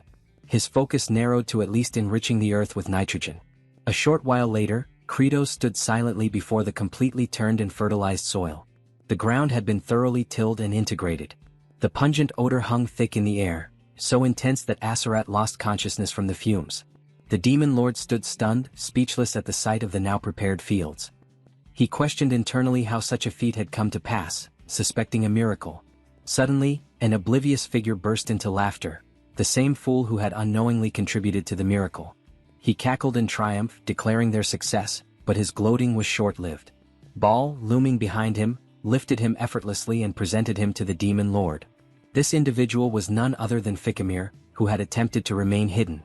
Kratos recognized him immediately as one of the notorious bosses from the Cliff of the Dead. He speculated that Fikimir might have arrived as backup. Without delay, Kratos demanded to know the reason for Fikimir's presence, a question that caused the demon to tense in panic. Just as Fikimir opened his mouth to reply, a swift blow from Kratos interrupted him. Zephyros, bewildered, questioned why the demon lord would strike before hearing a response. Kratos clarified that the act of withholding information was already suspicious enough, and sometimes brute force was the most effective interrogation tool. Fikimir, though pained, conceded that this approach was to be expected from the Demon King. Still, the demon remained tight-lipped, until he was subjected to a relentless barrage of punches. Blow after blow rained down. Eventually, Kratos himself grew winded. Fikimir lay motionless, barely conscious. Then, a prompt from the system materialized, reminding Kratos of his ability to enhance attributes using accumulated HP. With 51 points available, he invested in boosting his stamina. Refreshed, he resumed pummeling the unfortunate demon with renewed vigor. Thousands more strikes followed. In this act of merciless interrogation, Kratos demonstrated his fitness for the role of Demon King. Ultimately, Fikimir broke. He confessed not only his actions but the plot to eliminate Kratos altogether. The scheme traced back to Saruthal, who had deliberately severed the flow of reinforcements. The goal was to grow stronger as more demons starved. Zephyros remarked that such sabotage amounted to insurrection. He advised Kratos that eliminating Saruthal would send a clear message to those protesting the halted expeditions. However, Kratos recognized that even if he succeeded in taking Saruthal down, other adversaries would persist. What he truly required was a definitive method to overcome them. Zephyros warned that Saruthal was no ordinary enemy. Kratos was already aware. Saruthal possessed a spectral ability, allowing his body to shift into an incorporeal form. Even within the game, Saruthal had been a constant menace on the intricate terrain of the Cliff of the Dead, transforming the entire encounter into an elaborate pursuit. Still, Kratos had already begun formulating a plan. As in the game, if exterminating pests was impossible due to their concealment, the answer was simple: extract them from their den. Elsewhere, Flute found herself standing before Aserat. She looked upward timidly. The mere sight of her nearby presence visibly irritated him. She initiated a hesitant conversation, lowering her head in gratitude. She expressed thanks for his sacrifice as it was the reason they now had sustenance. However, praise directed toward a demon for noble deeds was considered deeply offensive. Aserat seethed. He accused Flute of derision and threatened her life. Frightened, Flute fled. With a burning glare, Aserat issued a vow, one drenched in fury. The moment he escaped, he would hunt Kratos down and destroy him. His moment of solace was abruptly interrupted as a chorus of demonic voices rose in melody directed toward him. From a distance, his gaze locked onto Kratos approaching with a waving banner. As the image grew clearer, the banner's inscription came into view: "Congratulations. Second Conductor of Thunder in the department." Alongside him was Fikimir, trussed up identically to Aserat. This unhinged entourage chanted jubilant hymns, as if commemorating the induction of a fresh recruit into their labor force. The agricultural detachment was gradually expanding its membership. Aserat mulled over the title of Second Conductor of Thunder. Moisture welled in his eyes at the hopeful prospect of being released. The thought of finally being spared from being a perpetual spit-roasted avian stirred deep longing. Yet within moments, Fikimir was merely positioned adjacent to him. No soul even considered unfastening him from the pole. With fervor, Kratos erupted into bellows, activating his sanguine surge technique. Aserat's stomach dropped as the full weight of reality set in. Kratos intended for both of them to share the burden of lightning absorption. The pair, defeated in spirit, yielded to their fate. All the while, Saruthal observed from afar through his scrying orb. The notorious overlord shrieked with horror as his elite subordinate, Fikimir, was officially baptized as the next electro-grilled minion. The unsightly, celibate demon monarch persisted, unleashing strike after strike. Fikimir's wails echoed, his form writhing under the surges. Saruthal wept for his underling's torment. Still, Kratos showed no mercy. The thunder cracked. Fikimir's cries escalated, almost indistinguishable from unholy moans. He was beginning to show signs of perverse enjoyment. Surveying this grotesque display, Saruthal howled in protest. At that very instant, Kratos turned his attention sideways. There hovered the familiar reconnaissance specter from the game, a spectral avian clenching a crystal globe. This confirmed Saruthal's active surveillance. Rage simmered anew within Kratos. His adversary had not only sabotaged his crops, but was now watching with contemptuous amusement. He vowed to ensure Saruthal rued the day he meddled. By morning, young Fluck was seen burrowing around in the earth. Asarat monitored her from his constrained vantage point. He noticed the roughened texture of her palms. The roasted warrior questioned her motives. She meekly explained her desire to assist. After all, the Demon King, the 4 exalted generals, and every grown-up were toiling tirelessly in the fields. She longed to contribute. Asarat scoffed, branding her a naive, low-tier demon child. He grumbled that the idiot tethered beside him had already cultivated the patch she was digging. He suggested she direct her efforts somewhere useful. Hearing that, Fluck beamed with gratitude. She extended heartfelt thanks to Fikimir for tilling the field and offering himself as an additional lightning conduit. Fikimir's eyes glistened. Her words moved him. Suddenly the agony felt worthwhile. Asarat muttered under his breath that the man had officially gone off the rails. He mocked their agricultural ambitions in this forsaken land. He pointed out that the absurd potato they were trying to raise hadn't even sprouted. According to him, unless the spud cellar was warmed, no buds would grow. He predicted starvation. Fluck took that statement to heart and dashed away, almost skipping with determination. Asarat rolled his eyes, convinced that a feeble demon like her couldn't change anything. At high noon, Zephyros expressed subtle unease about the demon monarch's scheme. He suspected that Saruthal was surely aware of their ambush. He doubted the commander would risk showing up to rescue Fikimir. Kratos, however, expected no such thing. He anticipated Saruthal would dispatch underlings first. The goal was to decimate every single one of them, to force Saruthal's hand. He commanded his forces to ensure no survivors remained. The cultivator battalion now stood sentinel around the second lightning pillar. As the reconnaissance wraith soared above, Saruthal sneered at Kratos' strategy. He believed this idle vigil would prove fruitless. While admitting it was unfortunate for Fikimir, Saruthal remained fixated on one objective, crippling the harvest. He deployed his crop wraiths. And for the surprise of no one, they appeared at the heart of the potato deposit. Numerous reptilian phantoms emerged. Then, with no hesitation, the spectral invaders surged forward. Saruthal gave the directive to annihilate the entire stockpile of potatoes, ordering them to crush and obliterate every last one. The harvest phantoms stormed the storage barn. Unbeknownst to them, everything was unfolding exactly as Kratos had foreseen. The crop specters found themselves startled. Positioned atop the structure, the demon sovereign awaited. With a sly grin curving his lips, Kratos acknowledged their presence like a host welcoming guests to their final resting place. The ghostly intruders faltered, taken aback by the ambush. His mind drifted back to his initial encounter with these exact entities during his gaming days. Moments steeped in hopelessness. These were Saruthal's second-tier elite division. The greatest hazard lay in their tendency to swarm en masse. A mere touch from their incorporeal forms could trigger rapid aging in the afflicted. Worse still, they could replicate the skill sets currently equipped by their opponents. Truly an affliction. But Kratos, now seasoned in the mechanics of this world, had already calculated their downfall. With a vicious sneer, he declared his readiness to roast the first of them. Lightning-based implements were their kryptonite. The specters realized they had walked into a trap and began to withdraw. However, Kratos warned them that the real snare had only just begun. The ghouls glimpsed crimson streaks near the entryway, blood that Kratos had deliberately smeared the night before. Now activating the second tier of his technique, Kratos brought his palm crashing against the ground, unleashing arcs of electricity. The current surged along the blood channels until it reached the door, where it surged upward like a net of lightning. The move, known as wide-range crimson discharge, electrified the entire vicinity. In that moment, the crop wraiths resembled writhing motes, floating helpless. The strike landed, eliciting their silent shrieks, even though they possessed no vocal cords. With their resistance neutralized, physical strikes now became effective. Kratos summoned the Cultivation Regiment. These fierce warriors, long aching for battle, barreled into the fray with scythes and rakes so lethal they would intimidate any foe. Though outwardly unimpressive, these soldiers were secretly the most formidable units of the final battleground. With that knowledge, Kratos no longer considered the crop wraiths a threat. For the first time he felt like a cold, calculating apex demon ruler. He scanned the area for any lingering phantoms that had survived the barrage. Determined to personally finish them off, he prepared his next move.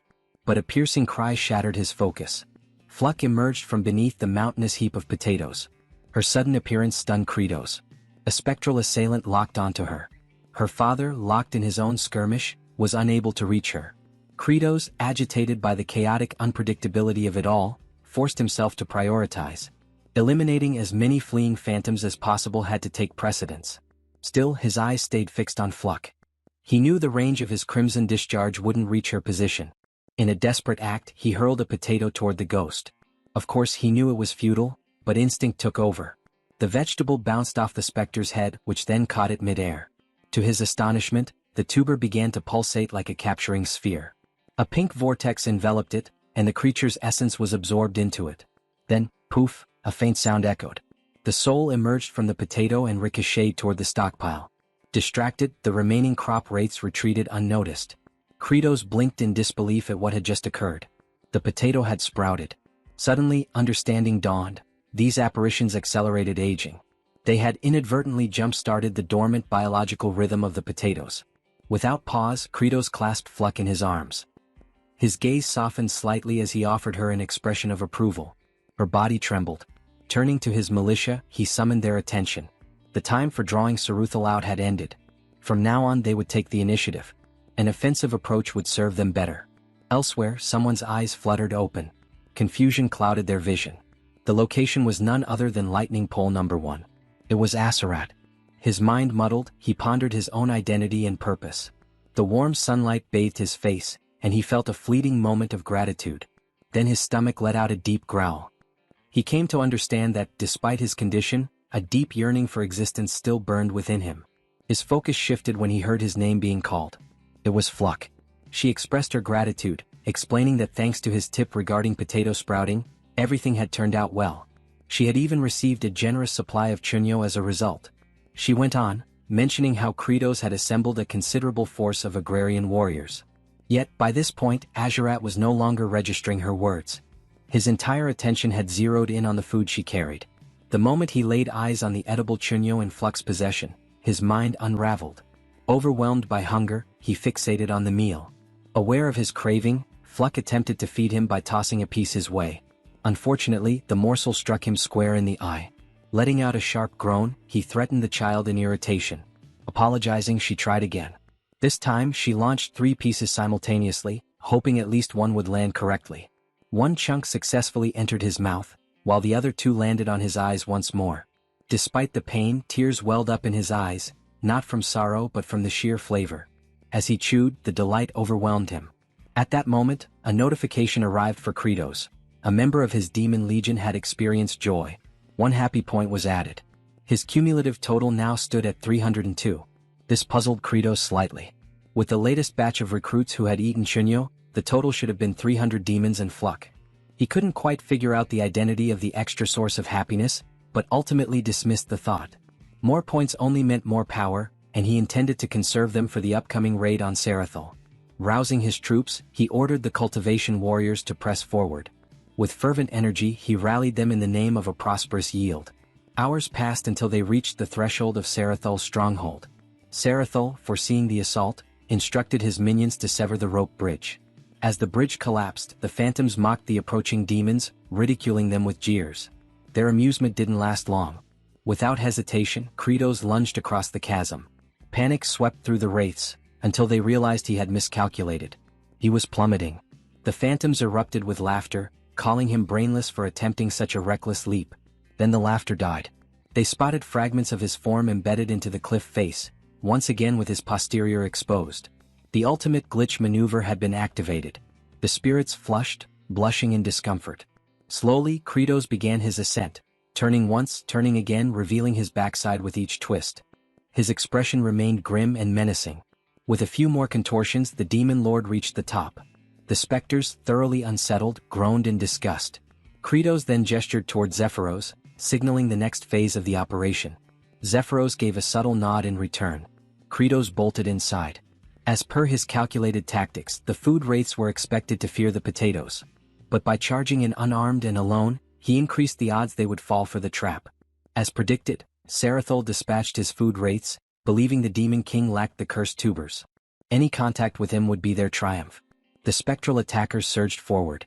Kratos initiated a concealed maneuver, his so-called quantum leap. A glitch-based strategy now branded with an impressive name. Once more, his frame merged with the terrain, his posterior protruding as before. Then he vanished. The wraiths, unnerved, muttered about the bizarre nature of his movements, wondering when he gained the ability to phase through solid matter. They sensed him overhead. Lunging, they managed to grab hold of him. Victory seemed imminent, until he disappeared yet again. This marked the 19th occasion on which Kratos had executed this plan. He had memorized every crevice of the terrain.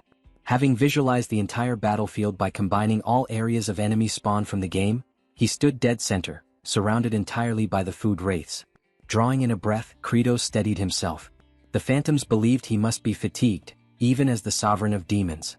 But Kratos declared internally that he no longer stood there as a ruler. He was a seasoned gamer. In the distance, Zephyros shouted the cue. He ordered the next step. From all directions, the cultivation squad appeared, launching their weapons. Not balls but potatoes. The tubers struck the agricultural phantoms directly.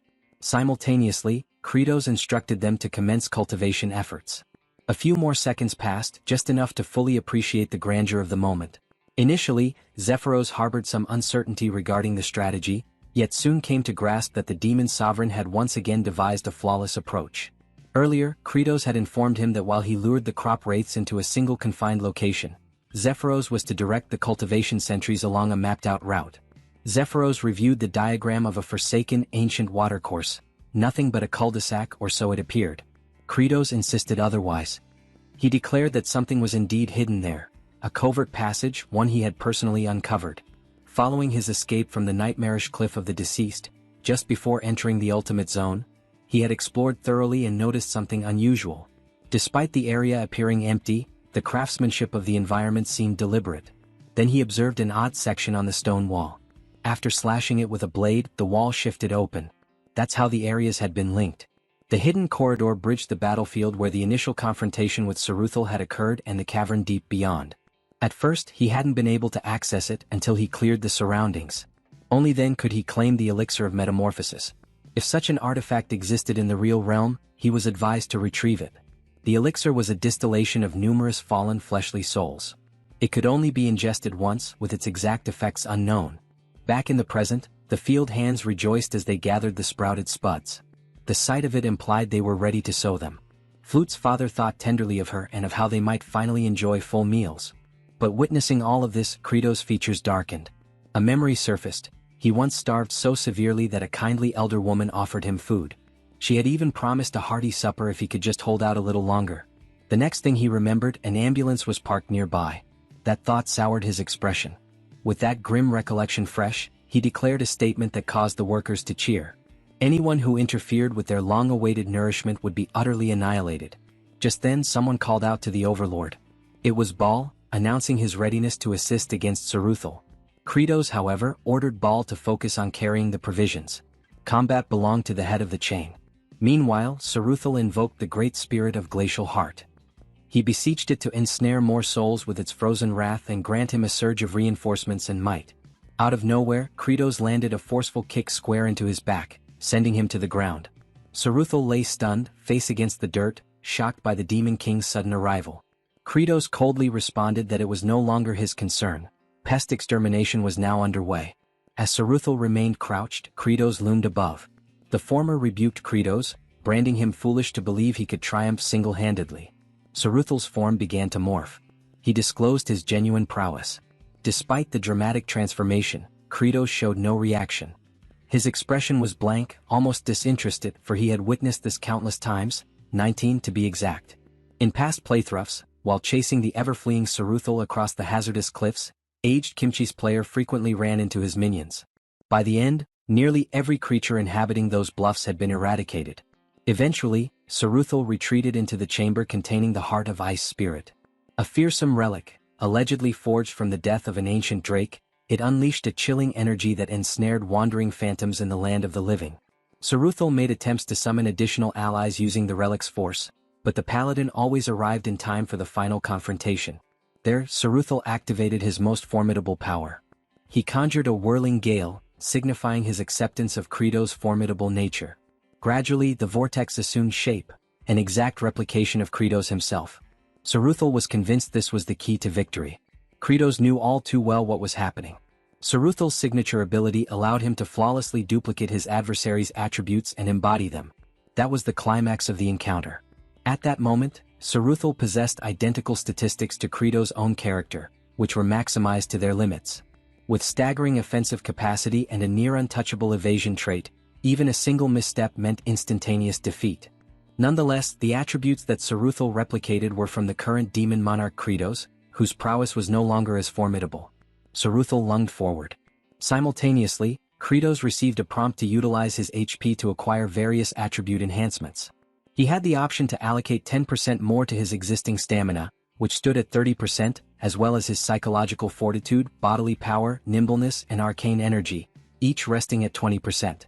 With a reserve of 302 HP, Credos spent 50 of them to elevate his agility to 30%. Saruthal was taken aback when Credos sidestepped his strike with ease. Following that, Credos delivered a punch with all the force he could summon. Another 50 points were consumed to boost his brute force from 20% to 30%. He met Saruthal's clenched fist directly with his own. The impact prompted Saruthal to cry out in pain, bewildered as to how Credos remained unscathed. Credos retorted that cultivating land also required intellect. Enraged, Saruthal attempted to unleash the Bloody Strike technique, but Credos had already invested 50 points to amplify his magical force, raising it to 30%, and another 50 to augment his mental endurance to the same level. Both unleashed their lightning-based abilities. Saruthal was caught by surprise as his spell backfired, and he was struck by his own electrical discharge. The so-called Zeus impersonator began to liquefy, reduced to a viscous pool. His form now resembled that of gelatinous goo. At that moment, Credos was informed that he had expended his HP to elevate all of his core attributes to a uniform level of 30%. Then, a notification appeared. His development quest was now fulfilled. As a consequence, a fresh ability had become accessible. Summon Farmer's Throne, which required 100 HP to unlock. This throne, a clear homage to Game of Thrones, was armed with an array of sturdy agricultural instruments. Credos found the timing fortuitous, as he was in need of superior equipment. Even as a puddle, Saruthal still had the ability to speak. He addressed Credos, questioning whether he believed the battle had concluded. Credos responded in the negative. He was well aware that all second-phase encounters had a follow-up transformation. Saruthal's mask shifted again, now transforming into an archaic, malevolent dragon. He claimed that this was his true origin. Credos was stunned. Witnessing it firsthand, the creature's offensive capability and reservoir of vitality were staggering. But it was expected. Saruthal served as the boss directly preceding the game's ultimate antagonist. Credos, however, felt no dread. That was precisely when Baal and the agricultural enforcers arrived. He informed Saruthal that he had already emerged from the final stage himself. Then he issued a challenge. What could Saruthal possibly do now? Saruthal froze. Overwhelmed by the sight of reinforcements, he began to panic. He pleaded for a conversation to negotiate. But his appeal came too late. The farm enforcers stormed toward him, impelled by their yearning for a successful yield. They unleashed their accumulated frustration on Saruthal for disrupting their tilling. Saruthal begged for leniency. Credos recognized that he could overcome Saruthal through direct combat, but the entity's capacity for speech and motion gave him pause. It didn't feel right to destroy it with his own hands. Still, he observed that his comrades were too malnourished to land efficient strikes. They had been battering Saruthal for some time now, yet he refused to perish. He contemplated a more effective tactic. Credos activated the Summon Farmer's Throne skill, draining 100 HP and leaving him with just 2 points. A beam of verdant luminescence descended from the heavens, slowly lowering the throne. Then, without warning, it plummeted with explosive velocity. Credos flinched in astonishment. The throne landed squarely atop Saruthal, generating a crater upon impact. The farm guards exulted. One demon jubilantly praised their monarch for not allowing Saruthal to simply expire, but instead, annihilating him with a brutal, skull-crushing blow. They admired how ruthless, savage, and infernal the move was, worthy of a true overlord. Another cried out that such a feat could only be pulled off by the Demon King himself, and that lesser beings like them could never imitate such dominance. They chanted Credo's name in triumph. He blended with the celebration, shouting with pride. Elsewhere, among the lightning-bound, Fikimir came to a realization. With his superior defeated, he now understood that it was time for his own ascension. By now the entire farmland had been cultivated. The purpose of Lightning Rod No. 2 had been fulfilled. With the raid concluded, their principal objective was achieved. The potato shoots had sprouted, and Credos had successfully eliminated every blight that jeopardized the upcoming yield. With those hurdles overcome, he exclaimed with fervor that it was the moment to sow the tubers. Yet before they could vacate the premises, the crystalline orbs situated upon the pedestal stirred. Credos took notice. A notification appeared, confirming that his objective of vanquishing Saruthal on the Cliff of the Departed for the 20th instance had now been fulfilled. That led him to wonder whether he had simply resumed from the 19th attempt in the game. The system then alerted him of a concealed scenario now being unlocked. A sealed essence confined within the core of Frozen Spirit had been released due to mishandling. The Heart of Ice began to emit vapor. Its structure opened gradually. As Credos approached, he was met with astonishment. A diminutive azure hatchling emerged. He stood speechless, eyes wide in disbelief. The juvenile dragon noticed him. With excitement it uttered a name, T-Bone. Their gazes locked in stillness. The small WRM pondered if this bizarre entity before him might be his parent. As Credos extended his hand, the little one shuddered with sensitivity. The dragon remembered hatching from its shell in pitch blackness, overwhelmed with fear, yet now relieved that its father had found him. That sense of comfort quickly faded once it got a good look at Credos' unfortunate visage. Even though Credos made an admiring remark about the creature's cuteness, the hatchling quaked in apprehension. As the group began to exit the chamber, the overzealous agricultural enforcers jokingly hollered about cooking the baby drake. This left the creature misty-eyed. Credos rebuked them, labeling them fools, and reminded them that raising the beast first would yield greater returns. This, of course, led the little one to suspect that its supposed caretaker might actually intend to consume it. Credos came to a halt when he noticed the awaiting crowd. The demons had gathered to welcome back the farming corps, their expressions sincere with joy. Fluck ran directly into her father's arms. Families reunited in warmth and relief. The baby dragon's cheeks turned rosy as it sensed the shared affection in the air. He glanced up at the figure holding him, realizing that perhaps they weren't so frightening after all. That was until he looked once more at the face of his so-called guardian. His opinion reversed immediately.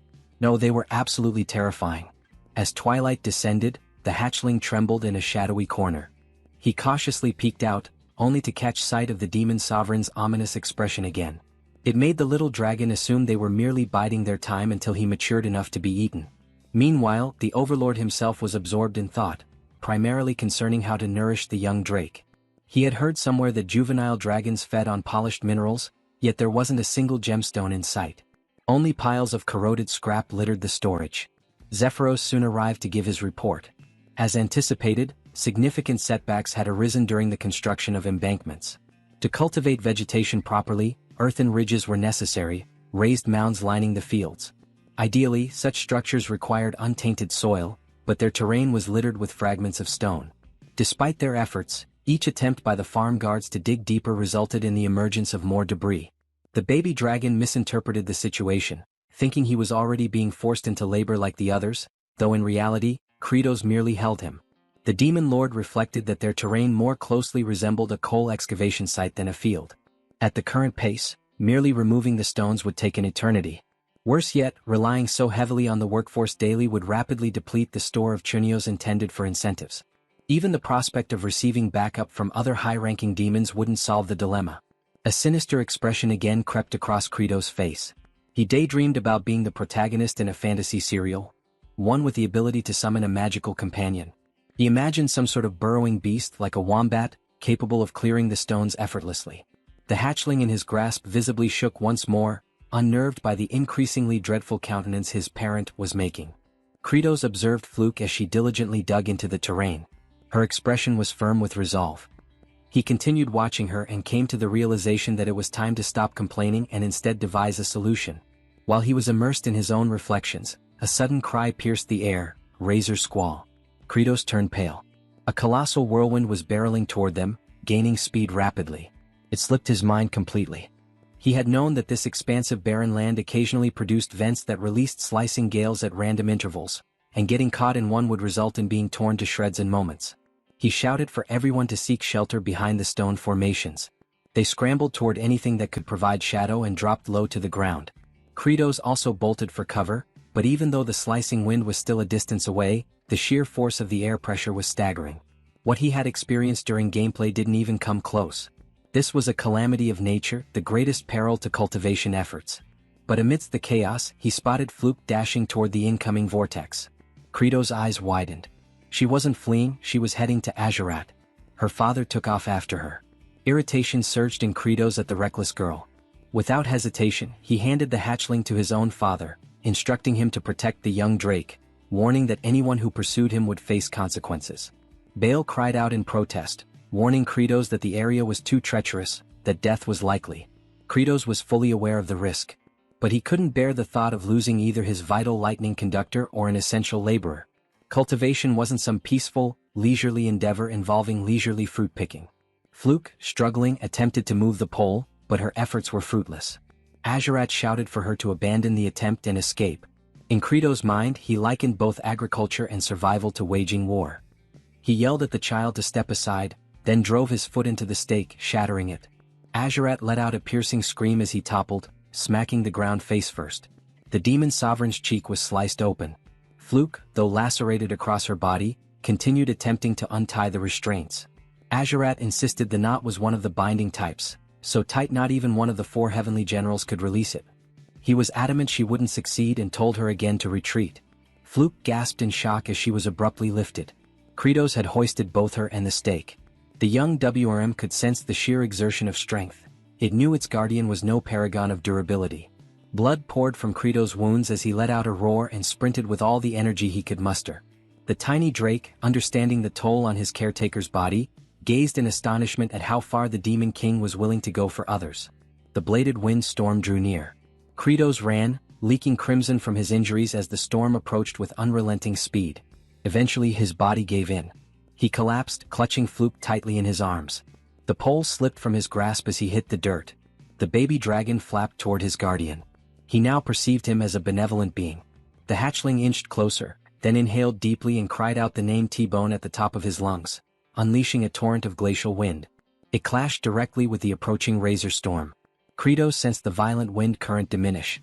He concluded the young dragon had utilized its cryogenic breath to disrupt the upward drafts fueling the vortex. Meanwhile, the tiny creature continued its effort. Despite its small frame, the dragon released a remarkably potent blast of frigid air. At that moment, Kratos resigned himself to his fate, understanding that such a feat might be overwhelming for a hatchling. The shredding wind loomed ever nearer. But then salvation arrived.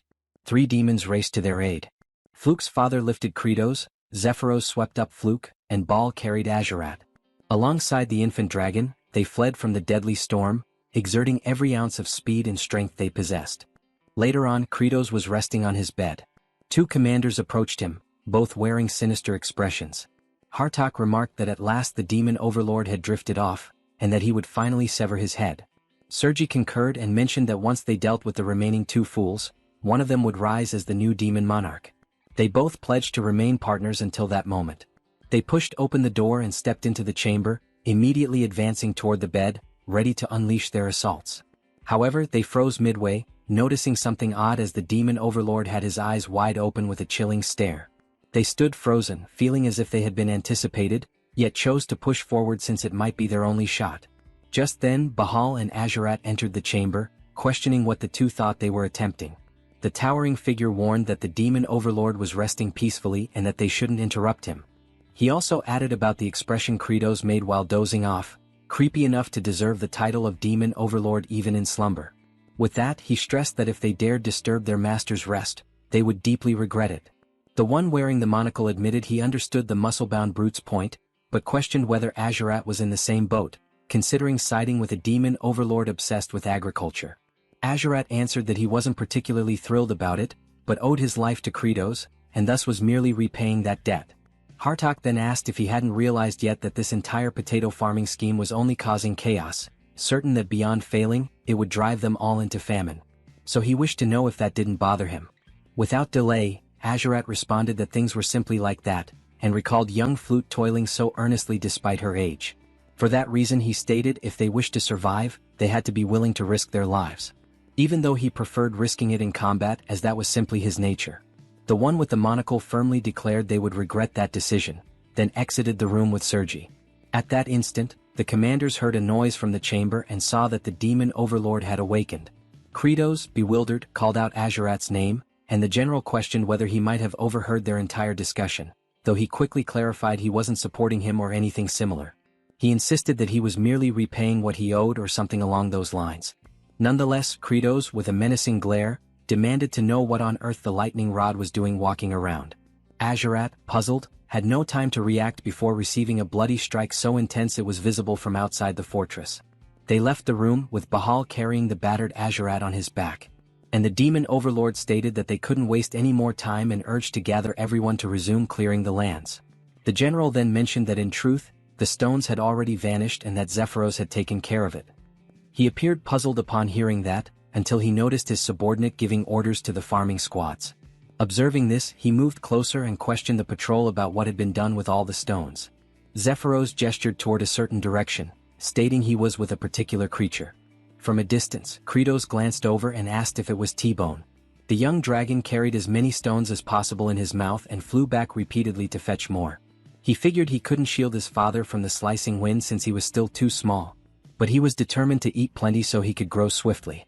While soaring, he realized his father was calling him and immediately changed course toward him, which made Kratos thrilled to see his child even while wearing a fearsome expression.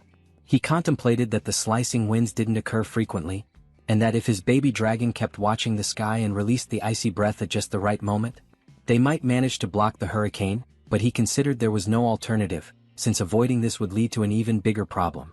Then Zephyros mentioned that the Chunho supply was running low and asked whether they should prepare more. Kratos answered that it wasn't necessary and pondered that the first challenge of farming was natural disasters, and the second was cost hurdles they would need to conquer. Meanwhile, inside the fortress, Sergi rested in her chamber until she removed her helmet. She, a stunning blonde, shook out her hair and remarked that the stench of manure still clung to her even after so many days without stepping into the fields. At that instant, Kratos called at her door, saying they needed to discuss something. She found it odd, since the demon overlord had never come to her room before. So she questioned what he wanted, claiming they had nothing to discuss. He stated he truly needed her assistance and asked her to please open the door. She became enraged and ordered him to leave, but he insisted, warning her that he would enter. Sergi spun around, shouting that there was no reason for them to talk, until she saw Kratos nearly naked crossing the doorway and became frantic at the sight. She then demanded to know if he was insane for entering a woman's room like that. Immediately, he dropped to a crouch, prompting her to ask what on earth he was doing. Kratos explained that without her, he was helpless. She didn't understand and blushed furiously. Kratos reflected that in order to cut costs, he was even prepared to kneel since he urgently needed her sharp blade at that moment. Sergi, still flustered, said that if he needed it so desperately, she was willing to hear him out. He quickly noticed her reaction and couldn't believe she had suddenly changed her demeanor. They proceeded to the storage area and stood before the potatoes. Kratos requested her to slice the potatoes since they needed to be halved for planting. Upon hearing this, she flew into a rage, feeling completely deceived, while cursing the demon overlord with every possible insult. He attempted to clarify that the task was simple, and that she shouldn't cut potatoes with 3 or fewer sprouts, but if there were 4, then she could proceed. He stressed that she must keep in mind the number of sprouts on each side of the slice, since they needed to be evenly divided. After sharing the instructions, he held the potatoes and declared he would toss them. But Sergi firmly stated she never agreed to do that. Nevertheless, he threw them anyway and without time to react. She braced herself and, using remarkable skill, sliced all the potatoes perfectly in half, cutting with extreme accuracy that even left Kratos astonished. He began inspecting them one by one and questioned how she managed to slice so precisely. Turning toward her, he praised her once more, saying he had always known she was the only one capable of it. She thought about that half-hearted flattery and became wary, knowing she wouldn't fall for his sweet talk again, calling him a deceitful trickster. Instantly, he stood up with an intimidating aura and stepped closer to her.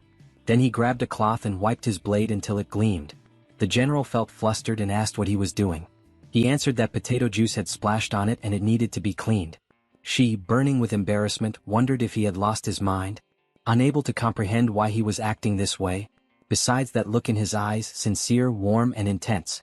Kratos noticed the sword was now spotless and admitted that it felt satisfying, imagining that if the blade wasn't thoroughly cleaned, infections could spread to the potatoes.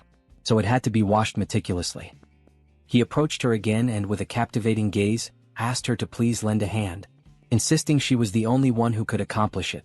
Inside, he thought she was the sole demon capable of cutting potatoes while also helping to store the chunos. Sergi, still blushing, took a deep breath and agreed to assist this time. Inwardly, she called the demon lord foolish.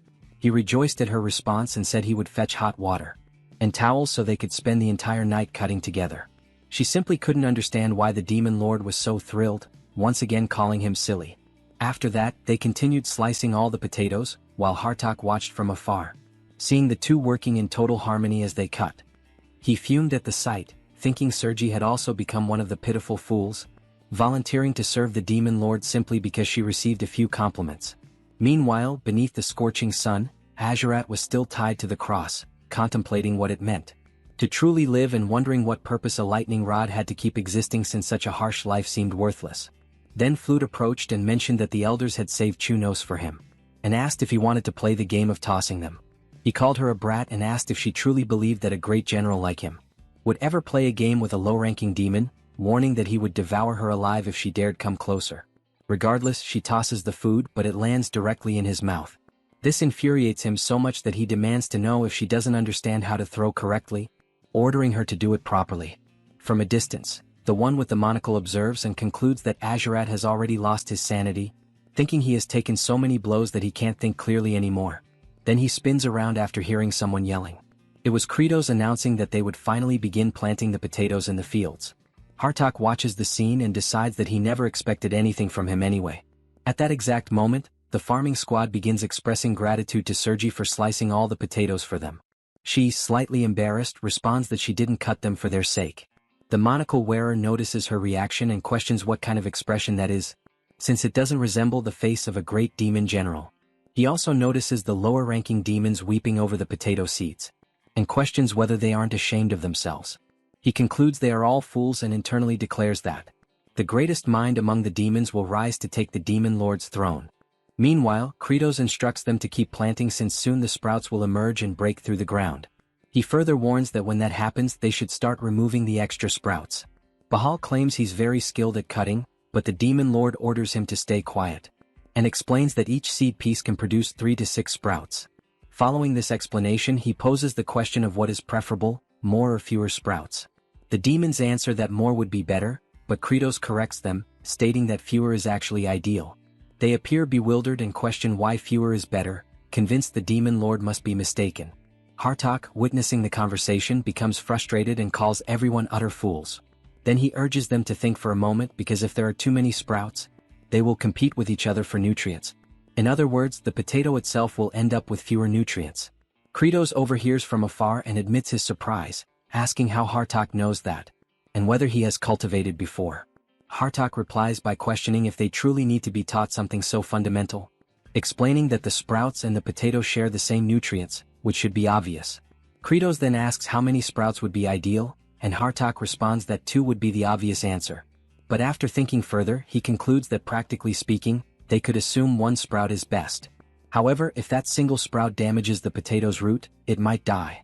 He also proposes that they could create fertile soil artificially, by adding manure and turning the earth to improve airflow. Everyone stands in awe at his explanation as he continues, stating that the soil group won't only benefit the potatoes but also weeds that compete for nutrients, which means those weeds will need to be eliminated. The demon lord simply cannot comprehend what he has just heard, and loudly demands that everyone applaud since they have a true genius in their ranks. All the demons begin shouting, "Genius, genius, genius," and Hartok becomes agitated hearing it as they don't stop praising him for even a moment. For a brief instant, he recalls how his mother always called him foolish, and turns around, overcome with emotion, trying to hide that he is tearing up, not fully understanding why he feels that way. Then Kratos steps forward and calls him wise, declaring that from now on, he will appoint him to lead the farmer troops as their commander. Hartok internally thinks this is absurd since his intellect exists to conquer and annihilate other species.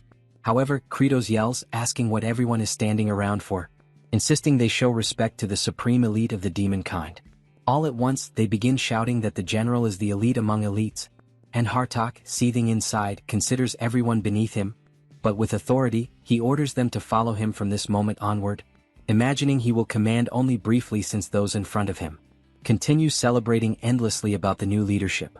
At that point, a system notification appears stating that Kratos has won the psychological battle. He feels confused by this since he has no idea what it refers to. Another notice informs him that he recognized Bahal's neglected childhood and transformed him into a loyal subordinate. He questions internally if he really did this unconsciously. There's also a notification mentioning that Azurat, who had never had a friend, has gained a new companion and thus lessened his violent nature. Kratos doesn't quite understand which friend it's referring to. Meanwhile, Sergi's heart softened. She was a woman who had never experienced love. He also established trust in Hartok, who merely desired acknowledgement. Because of these developments, he now has access to a new skill by using 200 happiness points, and the skill revealed is blood vision. He feels shocked because this ability wasn't in the game at all, and is probably original just like the Farmer's Throne skill. The system explains that this ability allows him to glimpse the near future of his target, currently up to 6 hours ahead. It also specifies that the target can be a living being or an object. But his surprise intensifies immediately after. A new notification says it can even be used on the sky. This revelation excites him immensely since it's essentially a weather forecast. Meanwhile, somewhere between the forsaken lands of the demons and the human territories, specifically in the village of exiles, a man arrives announcing that he has completely recovered. His subordinate greets him warmly, expressing relief to see him well again. Rivage thanks him for all the support and admits he wishes he could be reborn with a sturdier body next time. Diol chuckles and responds that he'd rather be rich like a noble so he could boss people around. Rivage laughs at that and turns to Kimchi, telling him they plan to return to the kingdom and asks if he wants to join them. With a serious look, Kimchi replies that he's unsure, since, as he mentioned before, he doesn't remember his true identity and hasn't lived among humans. Because when he first arrived in that village, the inhabitants didn't exactly welcome him warmly. For that reason he wonders if someone like him would truly be accepted anywhere. The two observe quietly for a moment until Rivage proposes that perhaps he should start by wearing different attire. However, this doesn't happen when Diol teasingly asks if the hero really doesn't want to take off those strange clothes. The messenger concludes that Kimchi must truly be fond of them. Yet, in his mind, the hero admits that he actually wants to change clothes. But he cannot figure out why they simply won't come off, as if they are fused to his body. Rivage thanks one of the villagers for their hospitality and remarks that living there solely because one is a descendant of an exile is extremely harsh. He adds that when he returns to the kingdom, he will inform the king about this situation. Kimchi watches this exchange and imagines that Rivage is a nobleman sent to explore the territories near the demons under royal orders. And he is indeed not an arrogant person but rather kind and worthy of respect. This reflection makes him ponder who he himself used to be and concludes that all he remembers is following orders and eliminating others repeatedly. Thinking about this causes him to lower his head, as he wonders if he is even capable of doing anything besides taking lives. Back in the demon realm, the farming squad starts to notice the sprouts emerging and cheers excitedly since they are finally appearing. The generals approach to witness it too, realizing that the plants are truly growing. Flute rushes over to Azurat to share the exciting news. He erupts in anger upon hearing it and demands to know what he's supposed to do with that information. Then, the Kratos calls for the agricultural division and announces that the next phase will be burying, asking the wise Hartok to elaborate further. Hartok explains that burying means covering the sprout stems with earth to prevent the young potatoes from being exposed to sunlight, because if that happens they will change color, lose flavor, and even become toxic, thus becoming what are called spoiled potatoes. Kratos requests applause since the explanation was so insightful, which leaves the general slightly embarrassed. He then gazes upward to examine the weather that day and reflects that he ended up spending 200 happiness points on the weather prediction ability, and his blood vision skill has already evolved, with the activation condition requiring him to stare for 200 seconds without blinking. However, he starts making an expression like a stray dog since his eyes begin burning and it becomes exhausting. The lower-ranking demons witness this and believe that the Demon King is shedding tears of joy because the sprouts have grown. After some time, the ability finally activates, revealing that for the next 6 hours, the weather is expected to stay mostly clear and dry, suggesting that it might be wise to put away the humidifier. Kratos finds this intriguing and tells T-Bone that he will be able to rest peacefully since there won't be that ridiculous windstorm. At that moment, Zephyrus approaches and mentions he has an urgent report to deliver, explaining that the subordinate of the second Star Master has returned. They then head back to the castle, and soon after LaFleur introduces himself, stating he received the message about pausing agricultural activities and reports that the third Star Master, Ruster, launched an assault on them, claiming that the Demon Lord had grown weak and that he should seize his position. The Kratos becomes irritated because he thinks all demons behave the same. Zephyrus remarks that this truly poses a problem because if the third Star Master defeats the second Star Master and they ally, it will not be easy to handle them. Kratos agrees and points out that although they are low in level, their numbers are overwhelmingly large. He contemplates that he must find a solution before the second Star Master collapses, even though he cannot neglect the agricultural tasks for too long. The region attacked by the third Star Master is a deep underground abyss known as the Swamp of Decay, which, when compared to the game map, is actually 10 times larger and absurdly distant. He heads to the opposite abandoned area, which should provide bonuses in the game and is located inside the Demon Lord's castle, but it isn't functioning. This makes him ponder how to resolve this and manage the farming at the same time. He pauses to think, not fully understanding why he is so concerned, and with a wicked grin, decides that since he is the Demon King, the boss doesn't have to do everything himself. So he sticks to his plan and Sergi makes a fuss, claiming she isn't fighting because of him. Bahal proudly announces he will follow orders no matter what. The Kratos concludes that he can dispatch 2 of his 4 generals to the battlefield, and along with some powerful demons, they can make a significant impact. He knows that in the boss's domain, the shortcut system is fully connected, including one that leads directly to the Swamp of Decay. Aware of this, he orders the long-range sprayer to be launched, believing that if he and Hartok fully concentrate on the fights, everything will succeed. The Second Kingdom is engulfed in flames and Planus, the second Star Master, is kneeling on the ground and confronts the enemy, demanding how he dares challenge the Demon King and commit treason. The demon approaches and declares that this is a revolt, saying he had no other choice. This is Ruster, the third Star Master. He claims that ending that war will only bring devastation to their race.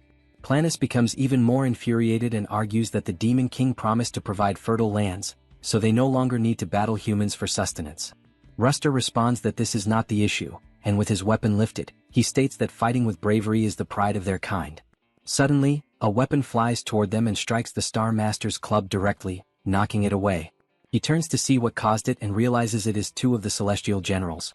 Sergi wastes no time and admits to Ruster that he is correct, as their race truly was born to battle.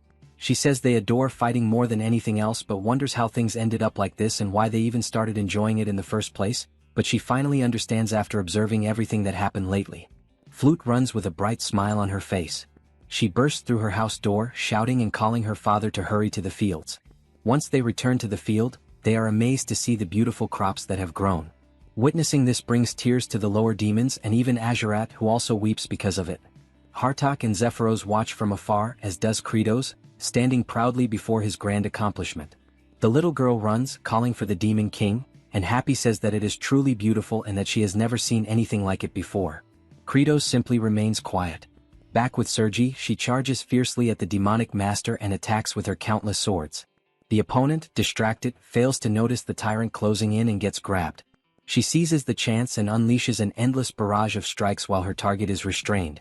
Ruster starts begging her to stop and insists he never mentioned finishing anyone off, claiming he was there to save lives and doesn't understand what they are doing. She reflects that this might be true, but she doesn't stop attacking, declaring that sometimes one must be eliminated to protect many others. He becomes enraged hearing this since it makes no sense to him. Meanwhile, Kratos, in front of Flute, remarks that finally they started to sprout and that there were many at once, then orders the useless flowers to be cut immediately. The demons are upset about this, and Azurat starts yelling, declaring he will never forgive the Demon King for being so heartless. Hartok enjoys hearing this since even in that situation, the king stayed true to his nature. Because of that, he asks what everyone is waiting for since they must carry out the order at once. Dirok, though upset, kneels in front of the flower and sees it looking sad. Another demon laments, saying he cannot do it because they put in so much effort to make them grow and had never seen anything so beautiful on that land. The general, with little patience, warns that if they leave the flowers there, they will consume all the nutrients instead of the potatoes doing so, and the priority is to make the potatoes grow large and well-fed, not create a flower bed. The farming troops then comply even though it pains them deeply. Kratos watches this with excitement since he enjoyed hearing the word potato echo in his mind. After that, the generals return and report that they have captured Ruster. The Demon King makes it clear that this is the consequence for sparking a rebellion and that everything he built was destroyed by another, and he will do something about it. The Star Master simply asks to finish him already, since a demon who lost his honor in combat deserves nothing but death. Without delay, Kratos uses his ability to fry the demonic master, but he laughs as he didn't even feel a tickle because he wears excellent armor. Kratos questions if that really happened and if he didn't take any damage at all. Then he drags him to the plantation and uses a lightning rod, explaining that he actually found the task quite useful. Then he uses his ability again, making Ruster scream in agony and also beg to be finished already, and since now they have a new lightning rod. The Demon King requests someone to take Azurat off the cross since he isn't recovering well and it's long overdue to retire him. They untie him and Flute runs toward him to help, but stops midway because his expression was terrifying. The general keeps muttering that the little demon girl humiliated him for too long and that's why he wants to devour her first. She freezes in shock upon seeing his ominous aura. However, his legs give out and he collapses face first to the ground. He curses it all since it has been ages since he last walked until Bahal approaches and lifts him into his arms, leaving Azurat inconsolable to the point of demanding what the hell he thinks he's doing since he's not a princess to be carried around like that. The big guy ties him to his back to carry him and says it was an order from the Demon Lord and that he'll stay like that for now. The Prince of Darkness is furious about it, swearing that he will never forget this humiliation. Meanwhile, Kratos, watching from a distance, admits that he was worried that Lunatic would snap again, but when he used his blood vision skill, he quickly knew the weather would stay the same for 6 hours and so he decided to release him. He points his finger and says that harvest day will come soon so they need to move faster. But deep down he's relaxed since he has a super fast weed cutter that can eliminate the flowers instantly. He also has a professional transporter that makes everything much smoother. He reflects that, in a way, the autumn harvest isn't far off and the food supplies are steadily depleting, and even though demons are used to famine, he can't bear to see how exhausted they'll become. At that moment, someone approaches calling out to him. It was Planus, who introduces himself as the master of the second star and is there to express his gratitude for having been saved. Kratos stands quiet for a moment, and so does the Star Master. Then, he abruptly shifts his expression to rage, leaving Planus bewildered as to why he suddenly turned furious. All Kratos can think about is why that demon showed up empty-handed to offer thanks when he could have at least brought some wine or a few fruits. The Star Master mentions that he is currently gathering some of the third star subordinates and will soon put them to work. All the Demon King can think about is that the potatoes are thriving splendidly, and he wants to harvest them quickly to prepare chunos. He says that what he really wants is to watch the demons eat until they are completely satisfied. Only then does he pause to think about why he started doing this in the first place. While lost in his thoughts, the second Star Master announces that he will prepare the troops and then leaves the field. Kratos watches him depart and considers that this Star Master was among the weakest and least advanced, yet he liked the confidence he carried and his unwavering loyalty to the demon homeland. He also guesses that this demon is technically like a plant, so in the end he might turn out quite valuable. As Planus walks through the field, he feels under his feet that the earth is incredibly rich and brimming with nutrients unlike anything he had ever sensed before. After strolling for a while, he imagines that at first he was merely a sprout and therefore never grew properly using nutrients. But he finds that soil remarkably different because it was nurtured by Lord Kratos. He uses his power and begins to root himself into the mountain, concluding that he can become stronger in that ground to the extent of potentially rising to the level of Demon King. Thinking about this, his roots start spreading throughout the entire land. The next day, Kratos shouts at the low demons to prepare for exercise time. Starting with arm movements, the Demon Lord guides them with bizarre music. The low demons sing along with him, copying every single demonstration. Kratos, watching T-Bone enjoying the exercises, thinks about how messy the crew was at the beginning and feels amazed by how precise they are now. Thanks to their demonic physical properties, they can follow even the most surprising instructions. While they roll from side to side, Kratos realizes that the low demons will become essentially strong under his command. Suddenly, Bahal arrives, shouting loudly while carrying Azurat on his back. He announced that all the potato leaves had turned yellow, immediately catching Kratos' attention. Everyone hurried to the field and quickly noticed the obvious change in the color of the potato foliage. Zephyros sighed heavily at the sight and questioned aloud if it would truly be impossible to produce anything now. Sergi grew visibly disheartened witnessing the scene. Hartok, on the other hand, found himself completely puzzled, unable to comprehend what had gone wrong. He speculated whether it might have been due to the absence of wind or perhaps even a shortage of water. This left him feeling frustrated and betrayed by his own expectations, causing him to angrily question why on earth he had pinned his hopes on something that now seemed nothing more than a foolish delusion. Just then, the brother stepped forward, approaching the generals and making his way over to the potatoes.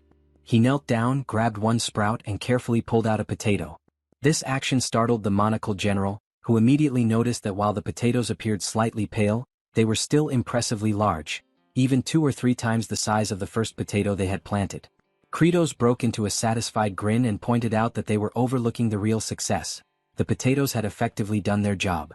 By absorbing all the nutrients from the leaves, they had grown larger and, as a result, likely tastier. He declared proudly that everyone had performed exceptionally well and emphasized that this achievement had only been possible thanks to their collective effort. Hearing this, all the generals became deeply moved, realizing that their hard work had not been in vain after all. Later that night, back at the castle, Kratos lay in bed reflecting on the praise he had given to the demons earlier. This moment of appreciation stirred up memories from his past life, when he had once planted a tomato plant and his grandmother had complimented him, saying the tomatoes were thriving because of his care. The next memory that haunted him was seeing her being taken into an ambulance, and all he could do was scream helplessly as he watched her being intubated. After dwelling on these thoughts for a while, he rolled over and began to criticize himself, thinking that such sentimental feelings were pointless. As the Demon King, someone meant to embody coldness and authority, he believed he shouldn't allow himself to feel emotions like that. He also reminded himself that even though they would soon have hundreds of potatoes to eat, they could not afford to let their guard down. Relying too heavily on potatoes could lead them straight into starvation if something happened, like a pest infestation, similar to the infamous Irish famine. In other words, he understood clearly that while potatoes would solve the immediate crisis, they would eventually need to plant a variety of other seeds to ensure future survival. Suddenly, a violent tremor shook the ground, prompting him to leap up and demand to know what was happening and if there was any issue within the castle. At that exact moment, a massive crack split open, and a gigantic root erupted from below, smashing everything in its path and shooting up to a towering height before him. Kratos stood there, stunned and horrified, shouting in disbelief, questioning what on earth that monstrous thing was. Meanwhile, outside in the fields, Flute was still carefully examining the potato leaves. She recalled that the Demon King had mentioned that the leaves would naturally fall off as the potatoes matured. However, she sensed something felt terribly off and began to dig with determination, convinced that something was wrong beneath the surface. When she finally pulled one of the potatoes out, she was horrified to discover that the vegetable had simply vanished. She prepares to dash off, intending to alert the adults immediately, but soon freezes in place as the entire castle becomes engulfed by countless enormous branches. Kratos finds himself ensnared by the massive tendrils, and just then the Star Master emerges, laughing mockingly and remarking that the Demon King now resembles a helpless insect. Kratos cannot comprehend what he's seeing since that towering figure is actually Planus, the very one who had assisted them only moments earlier. Planus reveals, boasting proudly, that thanks to the nutrient-rich, fertile earth Kratos had cultivated, he was able to grow into this monstrous form. It is only then that Kratos pieces everything together and realizes in horror what must have happened to his precious crops, his rage boiling over as he roars, calling Planus a bastard and demanding to know exactly what he had done to the fields. The Star Master taunts him, asking sarcastically if he's furious and what exactly he plans to do about it. Without warning, Planus violently swings Kratos back and forth before hurling him forcefully to the ground, causing severe injuries instantly. Meanwhile, the generals scramble frantically around the castle, struggling to make sense of the chaos, while Bahal pleads to be freed so he can rush to rescue the Demon King. Sergi and Azurak question if he's lost his mind, pointing out that even if they attempted something, facing that star demon would be impossible. Yet, Bahal remains defiant, asserting that indeed the Demon Lord is weak, a truth he discovered when he himself was aided by Kratos, proving how fragile the king truly is. The devastation within the castle continues without pause, until Planus, having absorbed all the nutrients from the earth, assumes a gargantuan form. At that moment, Kratos plummets helplessly from the immense height. The generals gaze upward in disbelief, and Zephyros is left aghast, questioning if that towering creature is truly Planus. Planus commands all to listen and with a chilling voice, declares that Kratos is dead. All the generals are left in utter shock, unable to process it, and the loyal servants and the baby dragon share the same disbelief. The lower demons are overcome with grief, especially Flute, who breaks down sobbing uncontrollably. Planus continues his proclamation, reminding them of the ancient demon law that dictates power belongs solely to the strongest. For that reason, he officially declares himself the new Demon King and orders every last one of them to bow before his overwhelming might. Hartok reflects on the unfolding scene, realizing that the Star Master had indeed absorbed all the land's nutrients, and with Kratos incapacitated, he is now unquestionably the strongest. Accepting this brutal truth, he bows, resigning himself to the rule that demons always follow strength above all else. Sergi, filled with frustration, reluctantly bows as well, followed by Bahal and Azurat.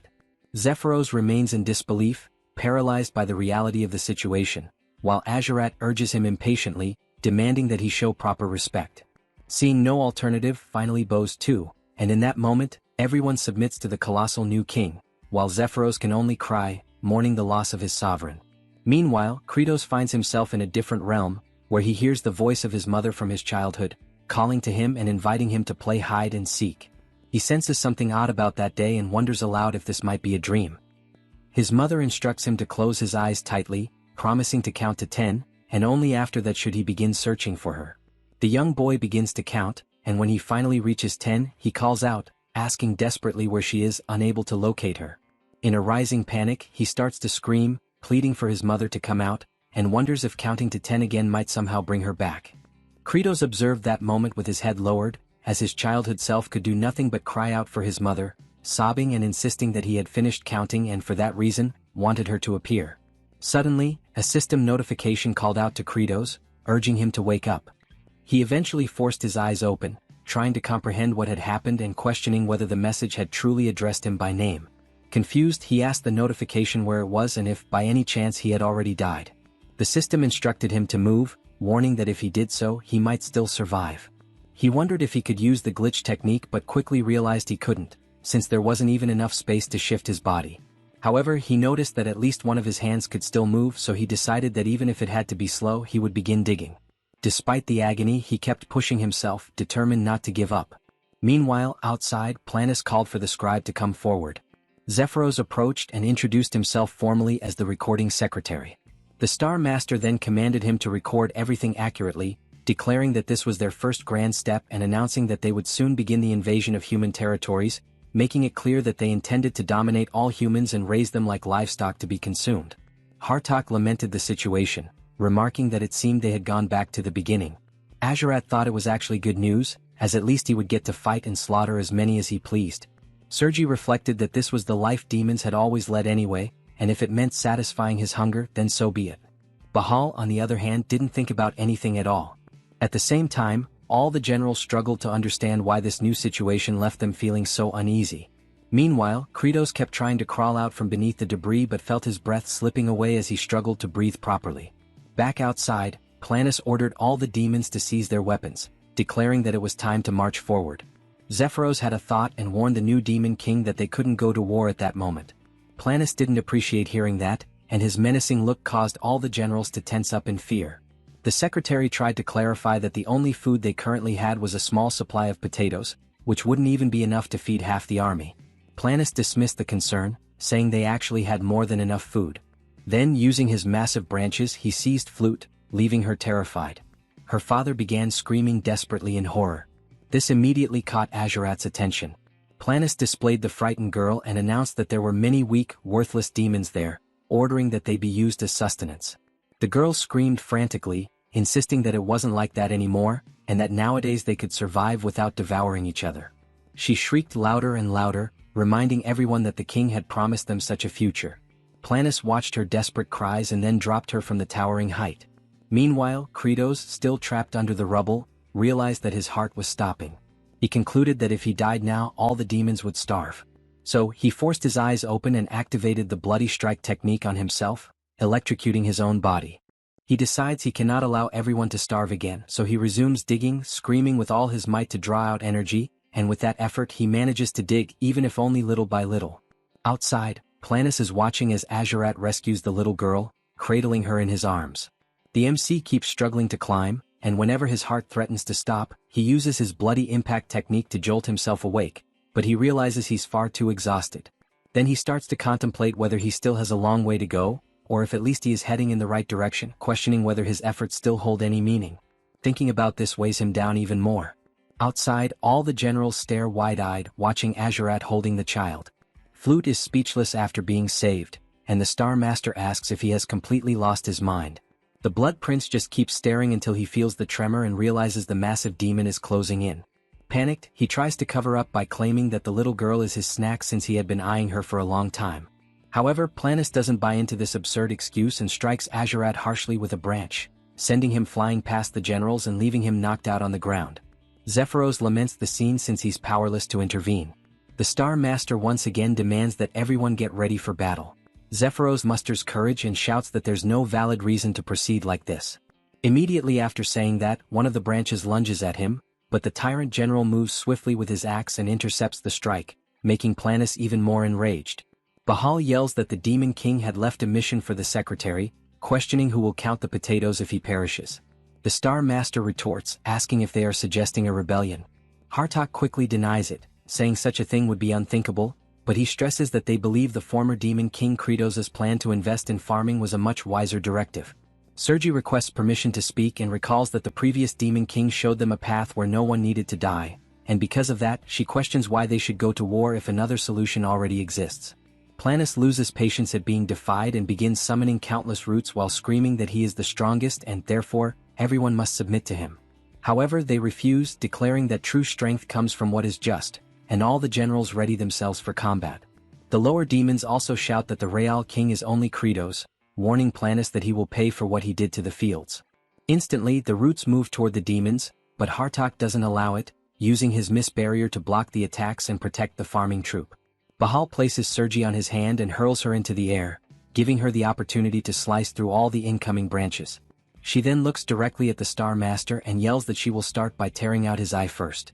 However, he finds this amusing and, besides blocking her attack, also captures the generals with shocking ease. Then he announces that they are all going straight to the canopy for daring to oppose the new Demon King and makes it clear that he is 1,000 times more majestic than the feeble Kratos. While attacking the entire troop, he declares that the former king was nothing but a weakling who perished without even resisting, and because of that, he questions what was so special about that fool since he saw nothing admirable in him. He gets ready to deliver the final strike on Zephyros, who is trying to protect Flute, until suddenly he hears a voice from the MC asking why he's hurting his self-esteem like that. Then Kratos appears, fist clenched, intercepting the attack aimed at his secretary. Next, he smashes the branch into dust in an instant.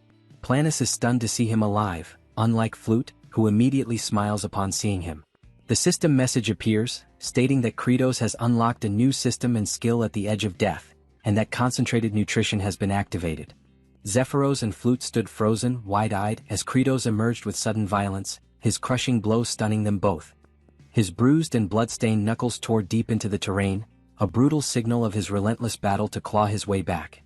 His gaze radiated an intense crimson blaze, forged from the strength of his former self. To grasp this overwhelming energy, one must look back to a time when Kratos was younger, untamed and broken. A frail elder had once asked why he kept speaking as if surrender was his only path. A despondent, youthful Kratos, hunched low and consumed by despair, confessed that existence had become unbearable. Calm but firm, the woman pressed on, questioning if life truly was that unbearable, then why bother surviving at all? Holding a tiny seed gently between her palms, she told him that each of us is a seed. She insisted that all life begins as a seed, forced to fight upward through difficulty to reach the light. With optimism and patience, she claimed one sprouting life would inspire others, and that inspiration would spread. In her serene certainty, she imagined a world reshaped by growth, starting from a single act of resilience. She had promised that all would turn green, conjuring an image of rebirth and flourishing beauty. Kratos, young and raw, rejected what he saw as hollow sentiment, drowning in the weight of his own suffering. Furious, he screamed, questioning why he had been forsaken by his parents, wondering aloud if he was nothing but a failed seed. Tears fell as he vowed he would survive, on his own terms without anyone's help. In a flash of dread, that bold promise shattered as he raced into a hospital room, reality crashing down. With breath caught in his throat, he watched the dying elder, her words echoing like fate's final whisper. She had said that they were all destined seeds, haunting, gentle and profound words. It was in that moment, as her life faded, that Kratos's true path and inner power began to awaken. Now, with a fierce resurgence in the present, a glowing system prompt appeared, triggered by the immense force of Kratos's awakening blow. Brilliant golden energy radiated outward, signaling the unleashing of his unrestrained power. Kratos took notice. A system called Mana Seed had activated, something unknown, clearly not from the game's usual framework. It presented a third-tier Mana Seed, enhancing his attributes and unlocking a sliver of hope for escape. Then came the unveiling of a rare function, concentrated nutrition. an ability allowing all stats to be funneled into a single category, usable once each day. Kratos' eyes lit up, burning with determination. His course was now clear. A baseline boost of 30% to all attributes appeared as the seed took root. A radiant blue nucleus, shaped like a seed, materialized before him, the heart of this new strength. His power now amplified further to 39%, the metamorphosis drawing near. Letting loose a primal roar, Kratos invoked concentrated nutrition, directing the totality of his stats into raw physical might. His physical prowess skyrocketed to an incredible 155%, all other stats falling to mere fragments. With explosive force, he erupted from below the surface, his body wrapped in dirt, a walking embodiment of brute strength.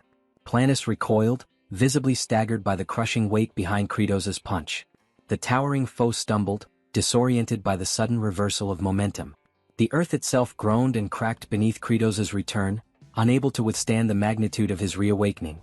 From the rubble, a golden-lit arm thrust upward, declaring the return of a forgotten legend. His flowing cape swept the air dramatically, a banner of war revived. Kratos, once demon lord now reborn, stood unyielding, staring down the immense form of Planus. Still trembling from the impact, Planus demanded answers, voice shaken, asking how Kratos had managed to survive, if it's really him standing tall. Kratos, wounded but intact, responds sarcastically by asking if seeing him isn't clear enough to know that he is in fact himself. Nearby, the demon farmers gazed on with faces lit by both relief and awe, recognizing their true sovereign at last. Kratos now stood before them, restored and resolute, the leader they had long awaited as the farmers erupted into cheers for a harvest yet to come. T-Bone, seeing his father, rushed toward Kratos without hesitation. Seeking solace, the little creature pressed affectionately against Kratos' cheek, drawn by warmth and familiarity. Hartok, though visibly relieved by Kratos' return, concealed a storm of lingering doubts beneath his expression. Sergei, clad in battered armor and stained with defeat, trembled at the thought that Planus might be insurmountable. Even Bahal, wounded yet breathing, questioned whether even a demon lord's strength could match Planus' monstrous force. Planus, however, perceived Kratos' reappearance not as a threat, but as an ideal opportunity to extinguish all resistance. Its glowing eyes radiated murderous intent as it promised the annihilation of Kratos and anyone who dared follow him. Yet Kratos, cradling the young dragon, answered the beast's declaration with a calm, unwavering grin. He would not back down. He spoke with clarity, explaining that despite Planus' sheer magnitude, its movements followed a set rhythm, like a predictable raid boss. Internally, Kratos assured himself, every one of the creature's attacks could be sidestepped. He had seen all of these patterns before. Tactical and methodical. He knew the farmer battalion, who had endured brutal training sessions under his command, were equally prepared. Their bodies had been conditioned to react, trained to dodge even monstrous blows without hesitation. As Planus thundered forward, unleashing a deafening battle cry, Kratos issued the call for formation. His troops assembled without delay. The titanic foot of the enemy came crashing down, aiming to crush them in one strike. Kratos ordered them to shift left, and the squad moved with perfect unity. The ground split violently beneath the place they just stood, but their synchronized movement spared them. He called for them to veer right, and again they executed the maneuver like clockwork. He barked for them to hit the ground as a sweeping limb cut through the air just overhead. Kratos' voice rang out, commanding them to roll and not stop moving as the team ducked and spun through the chaos. He commanded them to fall back, leading a coordinated retreat as Planus' pounding blows tore craters into the battlefield. Explosive and relentless, Planus' might was staggering, but Kratos' core adapted with every strike. He shouted again for them to leap, as an enormous limb shattered the terrain where they'd been moments earlier. The beast howled in exasperation, unable to grasp why none of its punishing blows landed. Kratos' grin widened. He had seen it clearly, Planus' patterns left it exposed during the recovery after each assault. He directed them to rotate formation, preparing his unit to capitalize on that fleeting moment of vulnerability. Together, Kratos and his steadfast farmer legion turned as one, primed for the next phase. He raised a hand and pointed, marking the moment to act with pinpoint precision. Fuming, Planus trembled with suppressed fury, its rage mounting as futility dawned on it. A deep red glow enveloped the beast, and with a deafening cry, it descended into full frenzy. Its enormous form writhed and convulsed, overcome by a wave of destructive mania. Unstable and savage, the creature pounded the earth in a blind fit, toppling all within reach. Kratos muttered with a knowing smile that this was it. Planus had entered its berserker phase just as expected. He bellowed for T-Bone to go, releasing the little dragon into battle. Brave and bubbling with resolve, the tiny dragon inhaled deeply, puffing up its chest with purpose. Focused and icy, it released a torrent of freezing breath, a concentrated blast of frigid air. The frost-laced attack struck Planus directly, clinging to its thick hide and beginning to immobilize its form. Caught off guard, Planus recoiled, its body twitching as the unnatural cold seeped through its enormous limbs. Kratos observed thoughtfully, even with his reinforced strength, brute force alone wouldn't be enough to break through such a massive frame. Yet the creature was still a plant. That simple fact anchored Kratos's calculated approach. The thought sparked a glint in his eyes as his mind unfolded its ruthless scientific logic. Bitter cold, merciless and methodical, would expand Planus's internal structure. The extreme temperature would rupture the beast's fibrous body from the inside out. A smirk crept across Kratos's face. He knew the moment of execution was drawing near. T-Bone swiftly retreated just as the massive entity began to groan under the freezing pressure. A sharp, echoing fracture resounded across the battlefield, the sound of Planus's colossal figure starting to splinter. Its eye widened with dreadful realization, now grasping the brutal ingenuity behind Kratos's plan. The once rampaging beast, burdened by its own towering weight and brittle form, had become its own undoing. Kratos's smile grew colder, savoring the impending ruin. Planus howled in panic, asking what was happening as its insides shredded themselves apart.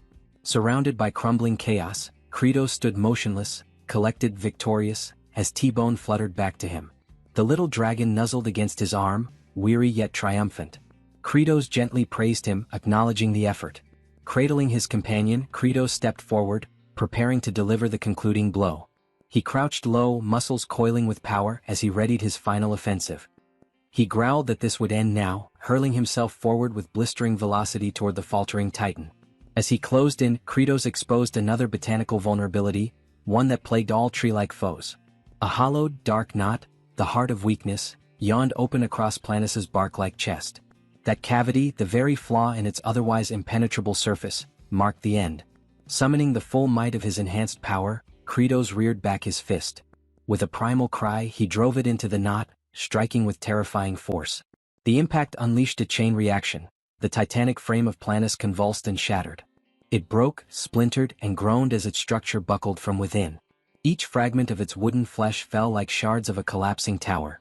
Finally, a guttural moan escaped the beast's core, and Planus's massive frame began to cave in, signaling its annihilation. As its form disintegrated further, its essence evaporated into the air, dissolving, scattering. A violent explosion ripped through the landscape as the core burst apart, dispersing corrupted energy in all directions. Onlookers, Kratos's allies, gazed from below in stunned reverence. Their demon lord had triumphed. The final wail of Planus echoed briefly before silence took its place. The great tree's reign ended, or so it seemed. Yet amidst the settling dust and shards, a haunting remnant remained. A piece of its frigid form, suspended in crystalline stillness, pulsed with eerie green light. It refused to dissolve, refused to fade. Perplexed, Kratos narrowed his gaze, unsure if the monster had truly perished. He watched as the distorted visage of Planus receded, only to sink unsettlingly into the soil.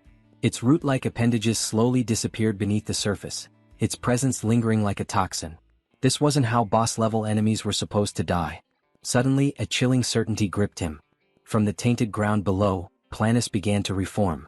Its essence twisted upward, reshaping into something darker, more fearsome. Kratos tried to move, but it was too late. Tangled tendrils of living bark ensnared him. He was bound, immobile.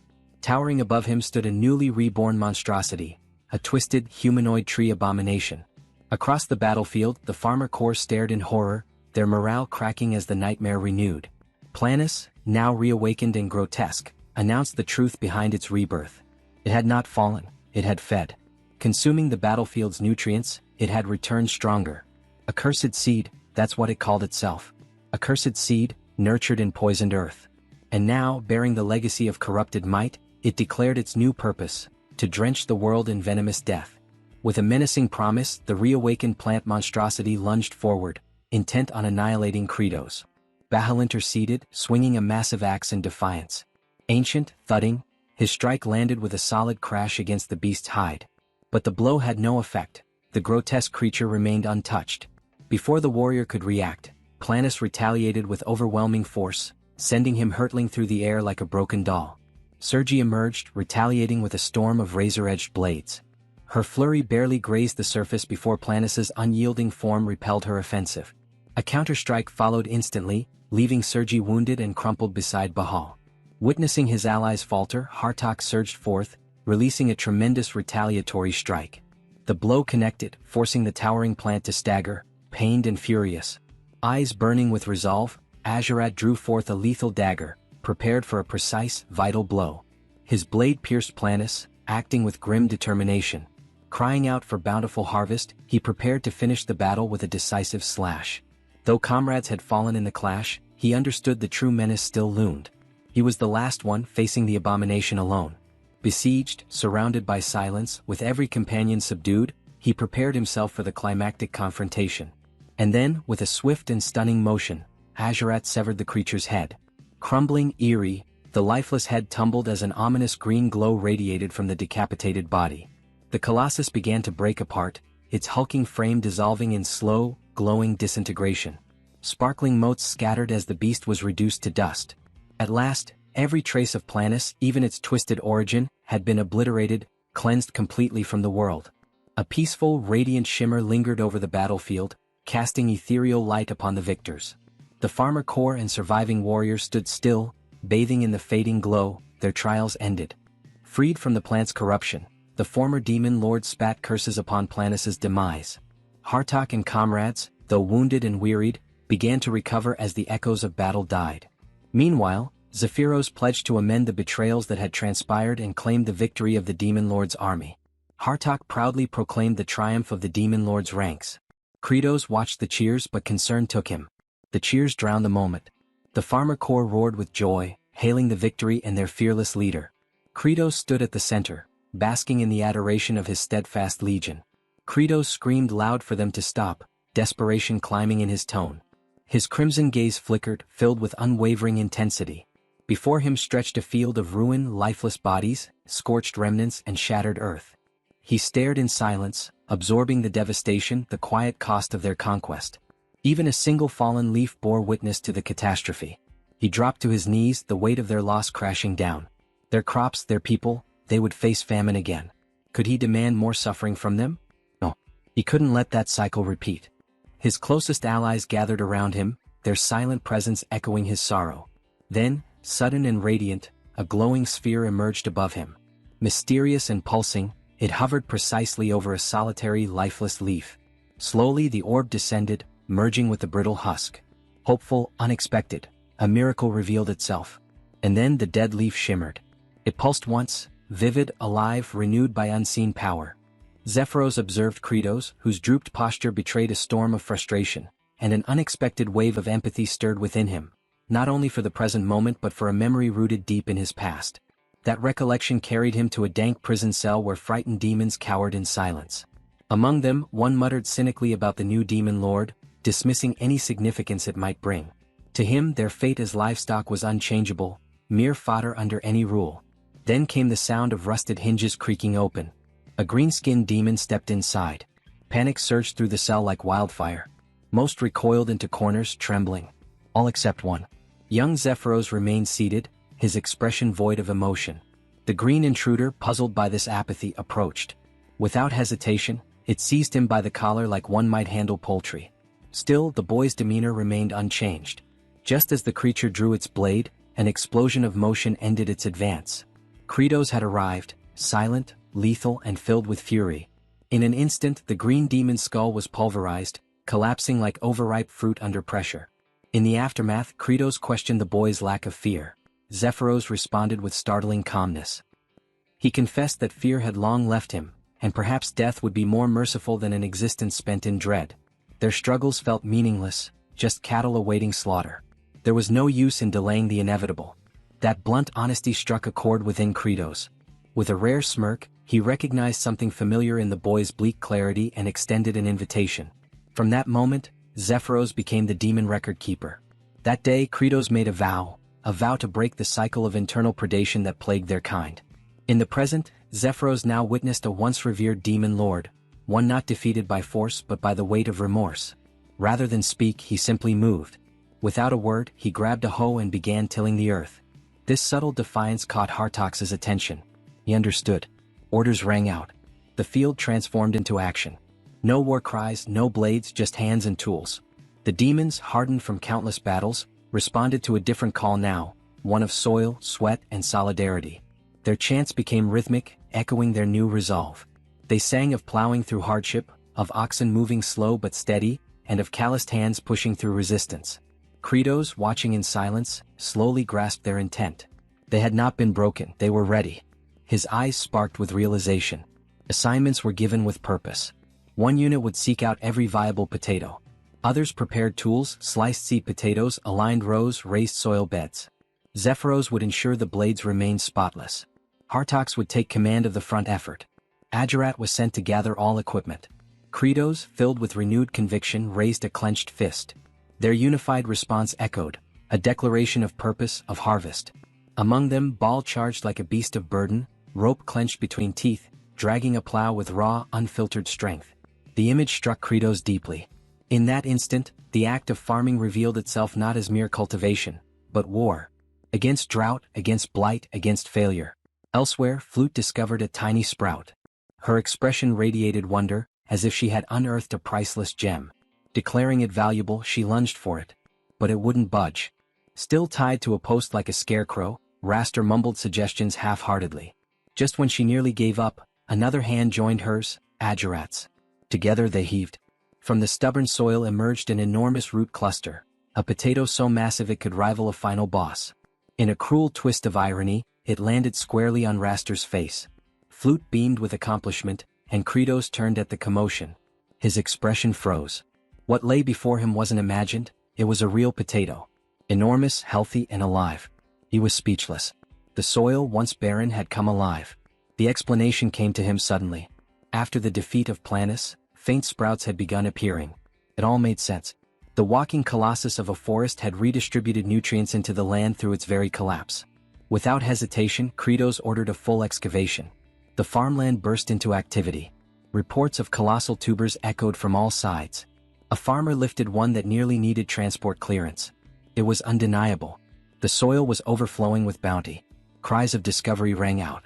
T-Bone, ever relaxed, lounged atop a potato the size of a cart, licking it like a sun-warmed treat. Tough demons, once warriors forged in brutality, now danced in joy, arms full of produce, faces beaming like children in spring. Zephyros, voice shaken with emotion, glanced toward Kratos with a question that needed no answer, asking if this is a bountiful harvest. Kratos held the massive crop in his arms. His gaze softened. The weight was real. His voice, usually stern, carried warmth. Tears welled up, not of sorrow but relief. Around him, laughter broke out, unrestrained and pure. And so it was. Against all odds, with hands once trained for war now sowing hope, they had achieved what once felt impossible. A true, bountiful harvest. A harvest awaited, one where hunger would no longer shadow their lives. Within the newly established demon stronghold, Kratos, bearing the title of Demon King, examined a cluttered assortment of makeshift reports pinned to a worn-out board. His gaze was sharp, expression solemn, as he reviewed the current status of the Forsaken regions. The first territory, labeled with a solitary star, Sartl. Its ruling lord had made the mistake of rebelling, an error swiftly met with destruction. Adding to the fortune, once the heart of Frost ceased to pulse, his followers had disappeared like unpaid apprentices on the eve of a festival. The area now lay deserted, an open canvas for any ambitious settler armed with determination and a shovel. Next came the two-star zone, Planus's former domain. The death of its master left his scattered forces in complete disarray. Unsure of their moral compass, they wandered aimlessly, like forgotten side characters abandoned mid-quest. Then there was the third-star domain, Raster. An individual whose most notable legacy involved acting as a literal lightning rod. Oddly enough, perhaps his most meaningful contribution to date. Kratos considered retribution for past disobedience, but it felt akin to blaming a hamster for steering a sinking galleon. The final and most complex, the four-star territory, was home to a serpentine figure known as Tartu. In the original game framework, Tartu had proven trustworthy, which, within demonic standards, implied he was unlikely to commit betrayal that particular day. Kratos weighed the idea of mobilizing reinforcements from regions 2 and 4. These areas remained relatively stable and responsive. However, expanding forces meant escalating logistical demands. additional supplies, more mouths, and the ever-growing challenge of managing resources, particularly meals. Until the next yield, caution was necessary. Zephyros, known also as Ender Zephyros and now a demon monarch in his own right, provided an update. Mass stew production had commenced under prior instructions. Kratos acknowledged the report with a rare glint of satisfaction and ordered that the food vouchers be organized accordingly. At that moment, a subordinate rushed into the chamber, announcing that standby communications had been dispatched to each territory. This piqued Kratos' attention. Were they complying? A brief hesitation followed. The 4-star district, it appeared, was not responding. Tension flickered in Kratos' expression. Why the disobedience? The messenger, wide-eyed and clearly bewildered, offered no reason. No explanation had been given. With evident restraint unraveling, Kratos leaned forward. The messenger hadn't even asked? And worse, ask whom exactly? The situation frayed further. Kratos, now stretching his wings with irritation like a worn warrior returning reluctantly to the battlefield, struggled to comprehend how basic inquiries had gone unmade. His thoughts spiraled. This was equivalent to dealing with bureaucratic buffoonery, where forms were submitted in crayon and logic abandoned ship. Zephyros, ever the harsh observer and unsparing commentator, noted how Kratos, despite his current air of benevolence, remained wholly and unmistakably a demon king. A visage so hideous that even time itself would struggle to produce anything more grotesque. Kratos, though calm on the surface, recoiled inwardly at the idea that something even worse could one day emerge. Attempting to bring order back into the conversation, Zephyros inquired about the servants. Had they offered any insights? Where was the Fourth Lord? The truth landed like a bolt of divine punishment. The Fourth Lord had crossed into human territory, amassing bodies for agricultural use. Outwardly, Kratos maintained his composure. Internally, however, he was erupting with alarm. That specific scenario, etched into the game's history, was the trigger. A moment not of balance or challenge but of utter devastation. The ancient paladin, a harbinger of annihilation, would be awakened not by intention, but by invasion. As long as no borders were crossed, the paladin would remain dormant. But with that blunder, the future became a parade of corpses. Fallen generals, himself shattered and impaled, entire regions crumbling beneath divine wrath. His pulse thundered with urgency. Zephyros, noticing his movement, called out. Where was he going? The answer was self-evident. Kratos had already launched forward like an arrow loosed from a desperate bow. Assistance? Unnecessary. Solo was swifter. As he dashed across the lands, his mind raced. The fall of Planus had elevated the mana seed to level 4.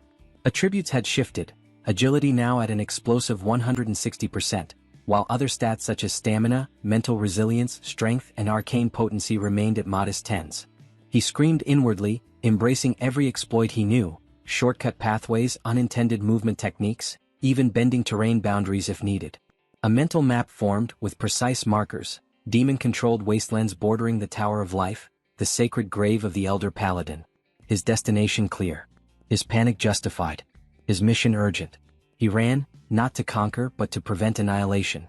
And further out stood Magrav Fortress, a border stronghold separating demonic realms from human dominion. Perched atop the fortress walls, one sentinel narrowed his eyes and raised a hand to signal. Recognition flickered as a familiar figure approached. Another watchman leaned over the parapet, noting the presence of only a single disheveled attendant and an assortment of odd-looking travelers. Below, the fortified gates creaked open. From within strode Commander Wokos. The report came swiftly. Envoy Azrahan, also known as Javier, returned from the wilds looking worn and hollow-eyed. His explanation was simple. A monstrous horde had begun to stir but hadn't even crossed into demonic territory before retreating. He acknowledged the outcome as yet another failed expedition into enemy lands, just like the rest. The soldiers were permitted to rest. As Javier and his companion Lloyd made their way toward the inner gate, a sudden metallic clash halted their steps. Kimchi stood silent as the mood shifted. Wokos's gaze turned glacial, reminding all present of the rule. Only those who had once left could return. Javier's pulse quickened. He attempted to defend the old man's presence, claiming the aged one had rescued him in the lawless zone and posed no danger. Yet Wokos remained unmoved. Before tensions rose further, Lloyd stepped forward, donning his most charming merchant facade, and pulled a glittering bribe from beneath his coat. The gesture backfired catastrophically. With a punishing blow, Wokos struck Lloyd so violently that his future lineage might have felt it across generations. The commander's fury ignited, and his accusation struck deeper than the slap itself. What followed escalated swiftly. The blade that had stopped them now hovered dangerously close to the old man's throat. A demand was issued, the cloak must come off, and if there were even a hint of treachery, death would follow. Javier inwardly panicked. He knew that whatever lay beneath the fabric would bring disaster. H turned his gaze slowly toward Lloyd. The moment stretched, and then something erupted. A pressure flooded the air. Killing intent, thick enough to cut through steel, surged from the cloaked figure. The world seemed to pause. Even Woko's faltered in that instant. A horn sounded. Sirens wailed from every tower. A sentry screamed from above. The enemy was here. Beyond the gates, a nightmare force advanced. Giants of flesh and scale, row upon row of demons, forming a living wave of horror that darkened the land. Orders barked through the wind. Lines of defense scrambled into motion. Among the chaos, the supposed servant stood unmoving. Within his mind, something stirred, a familiar sensation like a buried prompt from an old game. Detection of hostile units, directive to eliminate. Outside the fortress, chaos reigned. Huge logs slammed into the gate with thunderous impact. Archers fired volley after volley from the walls, arrows slicing through the sky. But the enemy struck back with crude ingenuity, stones tied to ropes, flung like siege hammers, smashing barriers and skulls alike. It was less a battle and more a construction site gone mad. The main gate creaked under relentless pressure, wood splintering with each ram's hit. Inside, civilians cowered in corners, eyes wide, breath shallow. The aged instinct screamed to act, centuries of battle reflexes flaring. Past incarnations, all ending in blood, all forced into violence. His hands twitched, yearning for a weapon. If not for Javier's restraining grip, those hands would already be tearing through the enemy. But this time was different. The old warrior scanned the room, families, the elderly, even children, paralyzed with fear. Perhaps now was not the time to flee but to fight. Then the moment broke. A wooden groan echoed louder than before, and the gate collapsed inward with a final, devastating crash. The flood began.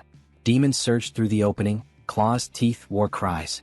At the head marched a serpentine monstrosity, Tartu, weapon raised, issuing his command to raise the defenders and turn their corpses into fertilizer. Commander Woko's shout split the chaos. He called for the destruction of the rear bridge. A soldier hesitated, stunned.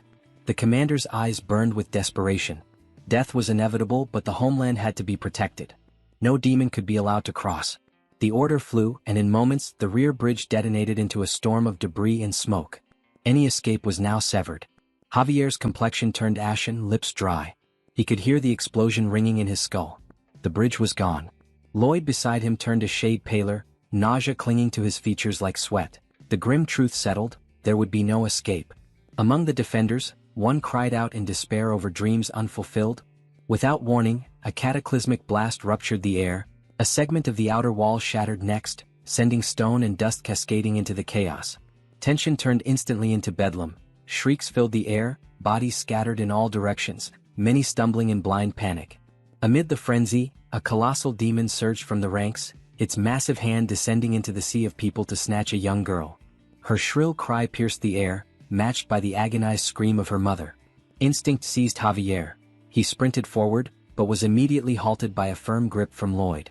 Meanwhile, the kimchi remained still, entirely composed. A moment later, the demon's torso simply vanished, erased in an instant as if sliced from existence. The child plummeted from the severed grasp, but Javier broke free, diving through the smoke to catch her midair. He cradled her during the roll, absorbing the impact. Even Lloyd stood stunned, struggling to comprehend what had just unfolded. Above, Kimchi descended, his cloak catching the wind in a silent display. His gaze swept the battlefield until it locked onto Tartu. With no sound but the whisper of fabric, Kimchi landed directly in front of him. There were no theatrics, no glowing runes or swelling music, only a solid thud as his boots met the ground. Tartu's eyes narrowed, puzzled by the Kimchi's attire. The outlandish clothing seemed out of place, almost comical. Kimchi remained unshaken, projecting calm authority as he attempted to de-escalate. Tartu, amused and defiant, dismissed the Kimchi's authority entirely, questioning what he could possibly do in such garb. What followed was silence so tense it pulled the air taut. Kimchi didn't so much as blink before delivering a threat with the cold finality of a closing tomb. The atmosphere shifted like a storm front arriving, weighty, electric. Tartu let out a low snarl, lifted his weapon and lunged. Kimchi didn't budge. His head tilted slightly as though listening to an inner voice. Deep in thought, he questioned whether this confrontation was inevitable. Resolution settled into his bones. There would be no more hesitation. In that instant, his eyes flared with chilling focus. Before Kimchi could react, Kratos delivered a powerful hit, creating a dramatic entry. The decision was made, he would become the blade against his own kind. His foot struck with sudden ferocity, colliding with Tartu's neck. The demon's weapon spiraled away, landing far beyond the skirmish. Kimchi stood impassive, unreadable, as Tartu skidded across the earth like discarded rubble. Not far away, Kratos, the current demon king, watched in mounting panic. Sweat poured down his temples, his thoughts unraveling. This unexpected appearance of his other self had sent his mind into chaos. Breathless and overwhelmed, he felt as though he'd sprinted headlong into a nightmare. His gaze locked onto Kimchi, internal dread rising. Why had this version chosen now, of all times, to appear? Tartu, dazed and battered, turned his gaze toward Kratos. A flicker of recognition passed through his eyes. He attempted to speak. Kratos answered not with words but with a savage stomp to the face. Rage poured from him as he delivered blow after blow, his fury a physical storm. It wasn't just violence, it was punishment, frustration, desperation. Questions spilled out in angry bursts. Why the insubordination? Why wage war against humanity? Tartu weakly attempted to justify himself, claiming rank, but another crushing strike silenced him. Kratos barely paused, turning only briefly to glance at Kimchi before unleashing another round of furious kicks. Each strike carried not just power but disbelief. They had worked for peace. They had built something stable, quiet lives in hidden fields, trying to exist like harmless vermin beneath notice. That was the agreement. No bloodshed, just survival. And now, because of one reckless act, everything teetered on collapse. Beneath the rage, what truly gripped Kratos was fear. He silently pleaded for leniency. Just this once, just this one mistake, he hoped would not bring ruin. Let the demons live. Then Kimchi finally spoke, breaking the silence with a revelation that froze Kratos in place. Recognition had struck. Kimchi had seen through everything. He knew exactly who stood before him. Kratos' foot halted mid-kick. His entire form stiffened, breath catching in his throat. Knees trembling, sweat running cold, his thoughts spiraled. His identity had been exposed. The worst-case scenario had just arrived. It was at this moment he knew. He fucked up.